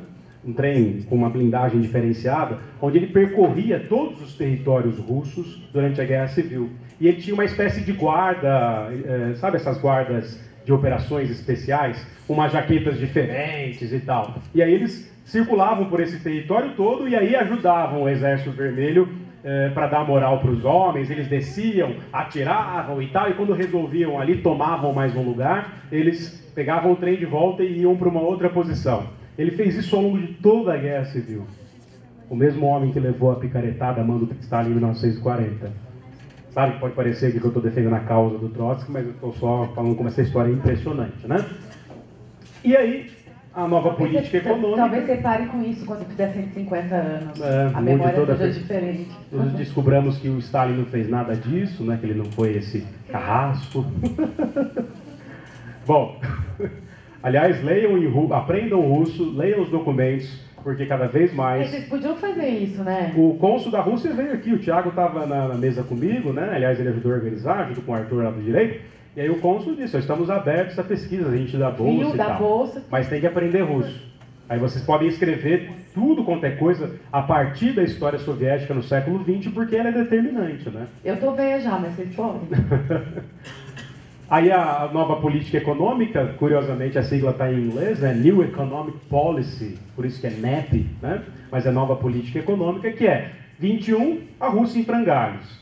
O que nós vamos fazer para reconstruir esse país? Vamos fazer uma abertura econômica para o capitalismo. Mas tudo isso ia mais. Não, mas vai ter que fazer. Pragmatismo revolucionário. Aí é um passo para trás para dar 2 passos para frente. Esse é o discurso, né? E aí a nova política econômica é aplicada. E aqui tem toda uma história à parte a respeito da fragilidade da doença, dos colapsos nervosos do Lenin. Tinha muita doença vascular, Tinha, mas tinha por conta da sífilis, né? Durante todo o exílio dele, ele não só frequentou a Suíça, Genebra e Paris, Genebra não, mas sobretudo Paris, mas os cabarés também, né? Enfim, a sífilis era doença, lugar comum por essa almarada toda do final do 19 começo do 20, além do absinto, além dos opiáceos, além de todas as drogas, que inclusive eram vendidas, tem propaganda de bebida alcoólica no final do século 19, que o Lenin inclusive tomou, que é... Para você curar o alcoolismo, você bebia uma espécie de uísque com cocaína. Isso era vendido assim, sem nenhum tipo de proibição. Como a cannabis, por exemplo, né? Mas são só curiosidades. Jeito de curar ressaca. Jeito de curar ressaca. E aí a morte do Lenin em 24 muda o panorama da Revolução, uma vez que o homem... que, a despeito da gente não poder dizer que um homem só faz toda a história, ele é uma figura inflexível, que leva a cabo uma revolução com uma força extraordinária mesmo. Claro, ele, o Trotsky e outros tantos, e a força das massas anônimas, ou não tão anônimas, sobretudo das mulheres, por exemplo, né, como a Glaucia já muito bem falou aqui. E aí, a partir da morte do Lenin, uma disputa para secretário do Partido Comunista Soviético, que vai escancarar essa dualidade aí de modelos revolucionários. O Trotsky é o cara da revolução permanente, não há possibilidade da revolução sobreviver se a gente não espalha essa revolução por todo o globo terrestre. É a revolução mundial, do proletariado mundial. Isso era desde o século XIX, uma perspectiva revolucionária, né? E o Stalin, como eu já falei para vocês, que é o sujeito criado nos calabouços da clandestinidade nacional, ele não concorda nem um pouco com isso.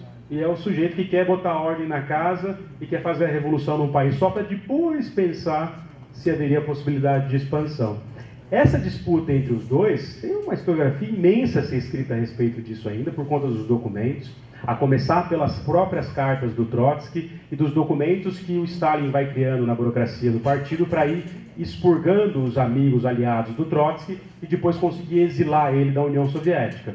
Mas, enfim, o fato é que o Trotsky era um intelectual, era um sujeito que tinha um status muito próximo ao status do Lenin. E ele, numa reunião, isso fica muito claro na documentação, o próprio Araun manifesta isso lá nesses documentos recentes que ele analisou, o Trotsky dá uma espinafrada no Stalin, dizendo, olha, você é muito limitado na teoria, você não devia falar sobre essas coisas sem saber. Sabe essas coisas bem comezinhas, que a gente geralmente na história não narra? Mas ali se escancara uma divisão muito maior de modelos revolucionários e, ao mesmo tempo, claro, de uma tradição revolucionária do Stalin, que é o do sujeito que ficou lá.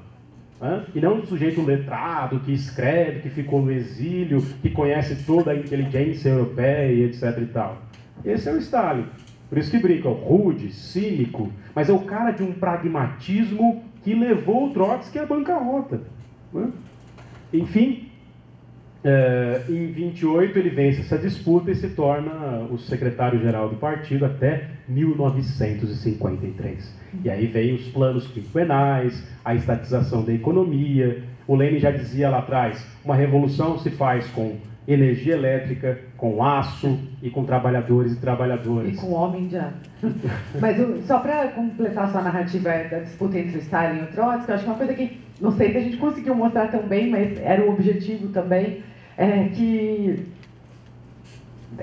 às vezes se pensa que o terror, né, que o totalitarismo, ele é algo que anda conectado com os projetos dos bolcheviques. E não necessariamente. Acho que a gente tem que pensar que o sonho bolchevique de terra, né, pão e liberdade, o sonho bolchevique das mulheres, né, mais autonomia e por mais direitos, até mesmo dentro do Estado soviético, são sonhos que não necessariamente dialogam com o suposto pragmatismo do Trotsky, que se desdobra num estado de terror e totalitarismo uns anos depois, né? Acho que é muito importante a gente desconectar, por isso que a gente tentou fazer isso, que é desconectar um pouco aquilo que foi sonhado daquilo que foi feito em alguma medida, e que é o que o Hobsbawm chama de socialismo real, acho que justamente para fazer essa diferença.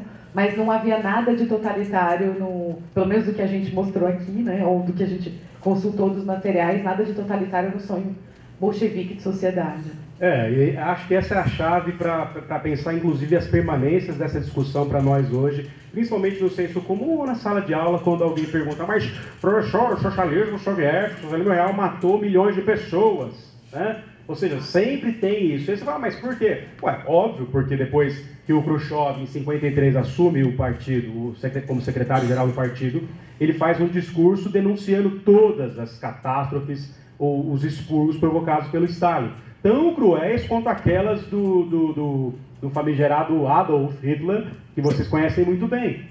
E aí, o que vai acontecer na década de 50? Ao mesmo tempo, um Stalin morrendo em 53, a Hannah Arendt escrevendo desde 45 e acabando em 51, 55, a origem dos totalitarismos, onde, nessa interpretação chamada de liberal, ela... Genial, Hannah Arendt, acho que o livro é obrigatório, mas enfim, há uma crítica neo-marxista à interpretação dela, que é, ora as bolas, Stalin e Hitler são faces da mesma moeda. Ambos são regimes totalitários. Tá? Aí, o que o Segrilo faz, por exemplo, num texto que eu costumo dar para vocês na disciplina de contemporânea? Ele tenta fazer uma reflexão herética, né, de botar lá uma interpretação marxista num conceito eminentemente liberal. que é, peraí, exatamente isso que a Glaucia acabou de falar. Vamos analisar direito o que é a experiência bolchevique para ver que tipo de apoio de classe há naquela revolução. Se você pega o apoio de classe, por exemplo, da tal da revolução do Partido Nacional Socialista dos Trabalhadores Alemães, que usa inclusive o termo da própria esquerda num partido que não é de esquerda, não se iludam, né? Pensem aí nos termos que se usam para as coisas que não correspondem exatamente a essas coisas. Por isso que o nazismo não é de esquerda, pelo contrário, odiava a esquerda. A bandeira dos nacionais socialistas alemães era, em primeiro lugar, se não em primeiro, nas 3 primeiras posições, perseguir drasticamente os operários, os sindicatos e todos os grupos de socialistas de uma Alemanha que, em 1919, com a República de Weimar, parecia ser o próximo lugar do mundo a fazer uma revolução nos moldes bolcheviques de 1917, com Karl Liebknecht e com a própria Rosa Luxemburgo. E ambos foram brutalmente assassinados e jogados na beira do rio de uma maneira bárbara que só o nazismo pode proporcionar a vocês. Mas, enfim, fato é, a interpretação da Hannah Arendt se torna uma interpretação clássica. E aí, quando você pega o processo revolucionário sem arma de combate ideológico, né, quando você tenta ver o processo, o apoio de classe aos bolcheviques e à Revolução Soviética é um apoio da classe trabalhadora. Não é o apoio dos empresários, da nobreza e tal. Claro que eles vão cooptar essa gente também depois de 21. Mas eles não são os sujeitos que determinam os rumos da Revolução. Você pode dizer que virou uma burocracia partidária ditatorial, de fato.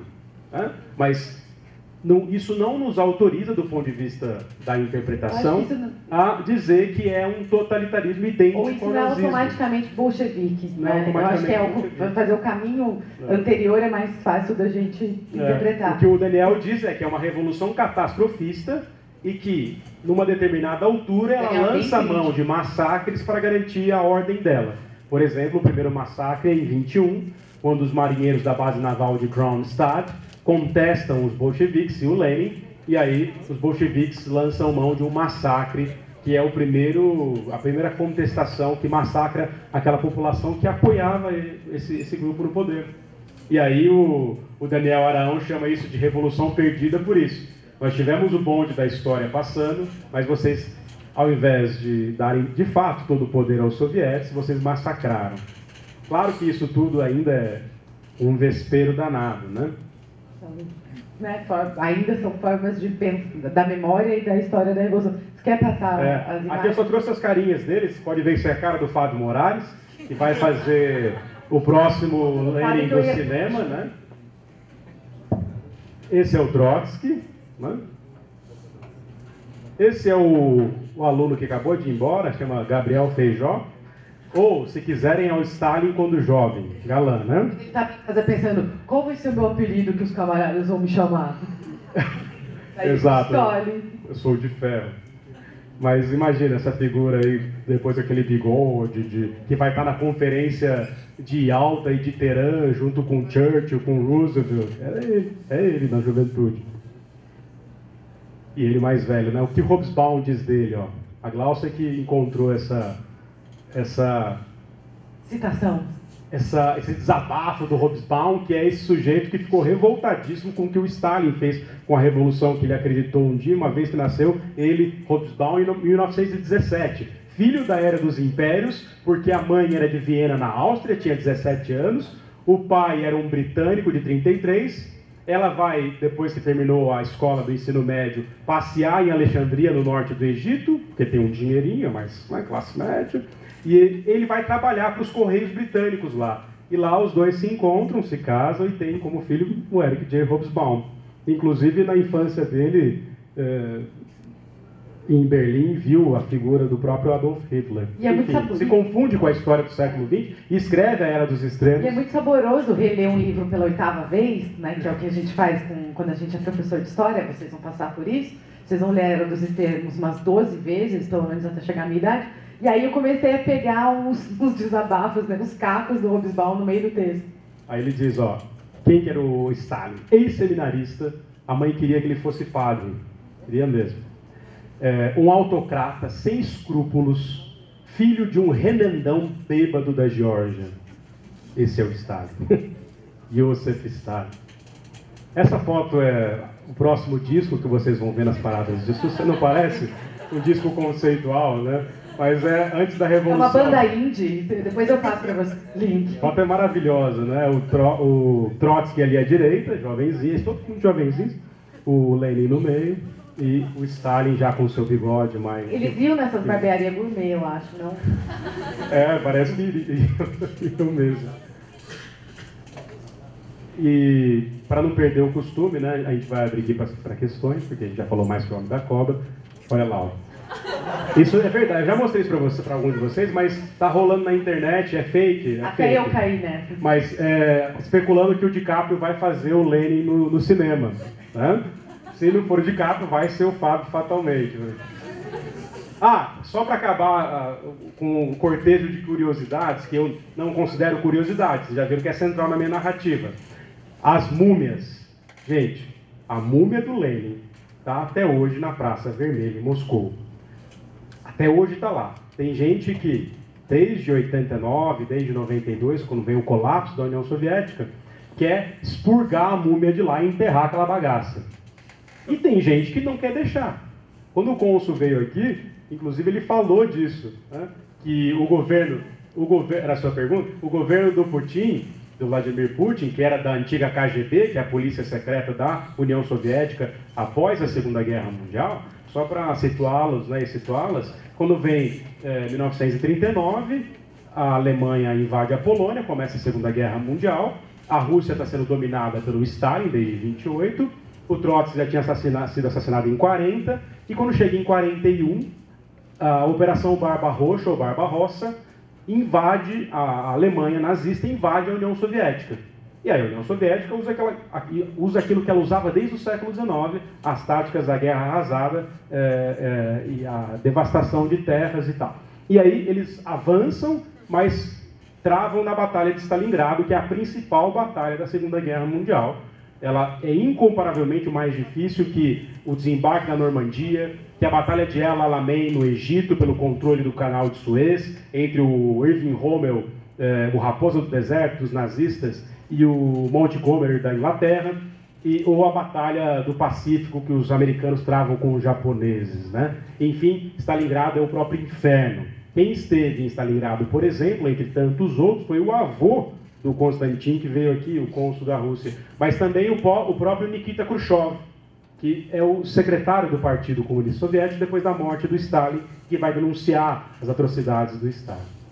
Enfim, tudo isso para dizer para vocês que de 45 até 1989 ou até 92, o mundo é dividido naqueles dois blocos antagônicos, uma guerra fria, porque nunca houve um conflito direto entre as duas forças armadas, a americana capitalista e a socialista soviética, mas uma série de guerras quentes por todo o globo terrestre, entre outras a Guerra do Vietnã, a Guerra das Coreias, as disputas na própria África, a implantação das ditaduras militares no Cone Sul ou na América Latina pelos americanos para barrar o avanço da ameaça ou do fantasma comunista na América Latina.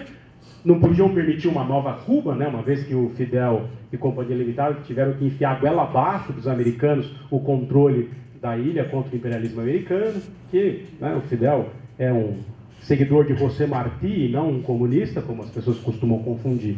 Quem era comunista era o Guevara. Enfim, mas isso é uma outra história. Mas esse resto de século XX que vocês nasceram é o século da Guerra Fria, ou a era da Guerra Fria. E aí, quando ela acaba, veio o Muro de Berlim, que cai em 89. Né? O Muro de Berlim foi construído em 1961. Não foi logo em 45, porque a Alemanha foi dividida em duas. Uma Alemanha ocidental capitalista e uma Alemanha oriental comunista. Só que a cidade de Berlim ficava do lado oriental comunista.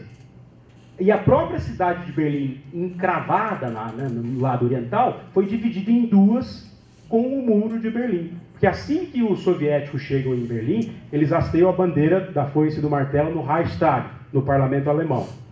E aí depois chegam ingleses, franceses, americanos. E aí dividem a cidade de Berlim em setores. You are entering American sector.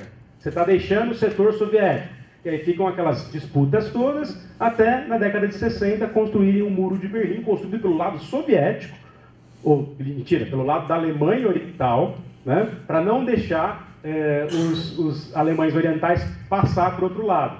E aí é o Muro da Vergonha, é um muro que tem histórias impressionantes, tem um memorial do muro, tem pedaço do muro até hoje, mas ele é a alegoria dessa divisão internacional que marcou e marca ainda a nossa própria existência enquanto seres do século XX e XXI. Mas aí a gente dá aula do Muro de Berlim 2019. Exatamente. Aula especial. Que é uma aula especial. Aí as múmias começaram a aparecer. A do Brezhnev, por exemplo, que morreu na década de 80. E a própria múmia do Lenin está lá, embalsamada. Eles deixavam o caixão aberto quando esses líderes morriam. Estava mostrando, né? Ali você vai pela iniciativa privada. Né? Acho que essas... Somos todos filhos disso daí ainda, gostemos ou não, concordemos ou não, com utopias e distopias. Isso marca a nossa existência profundamente. E é isso. Obrigada.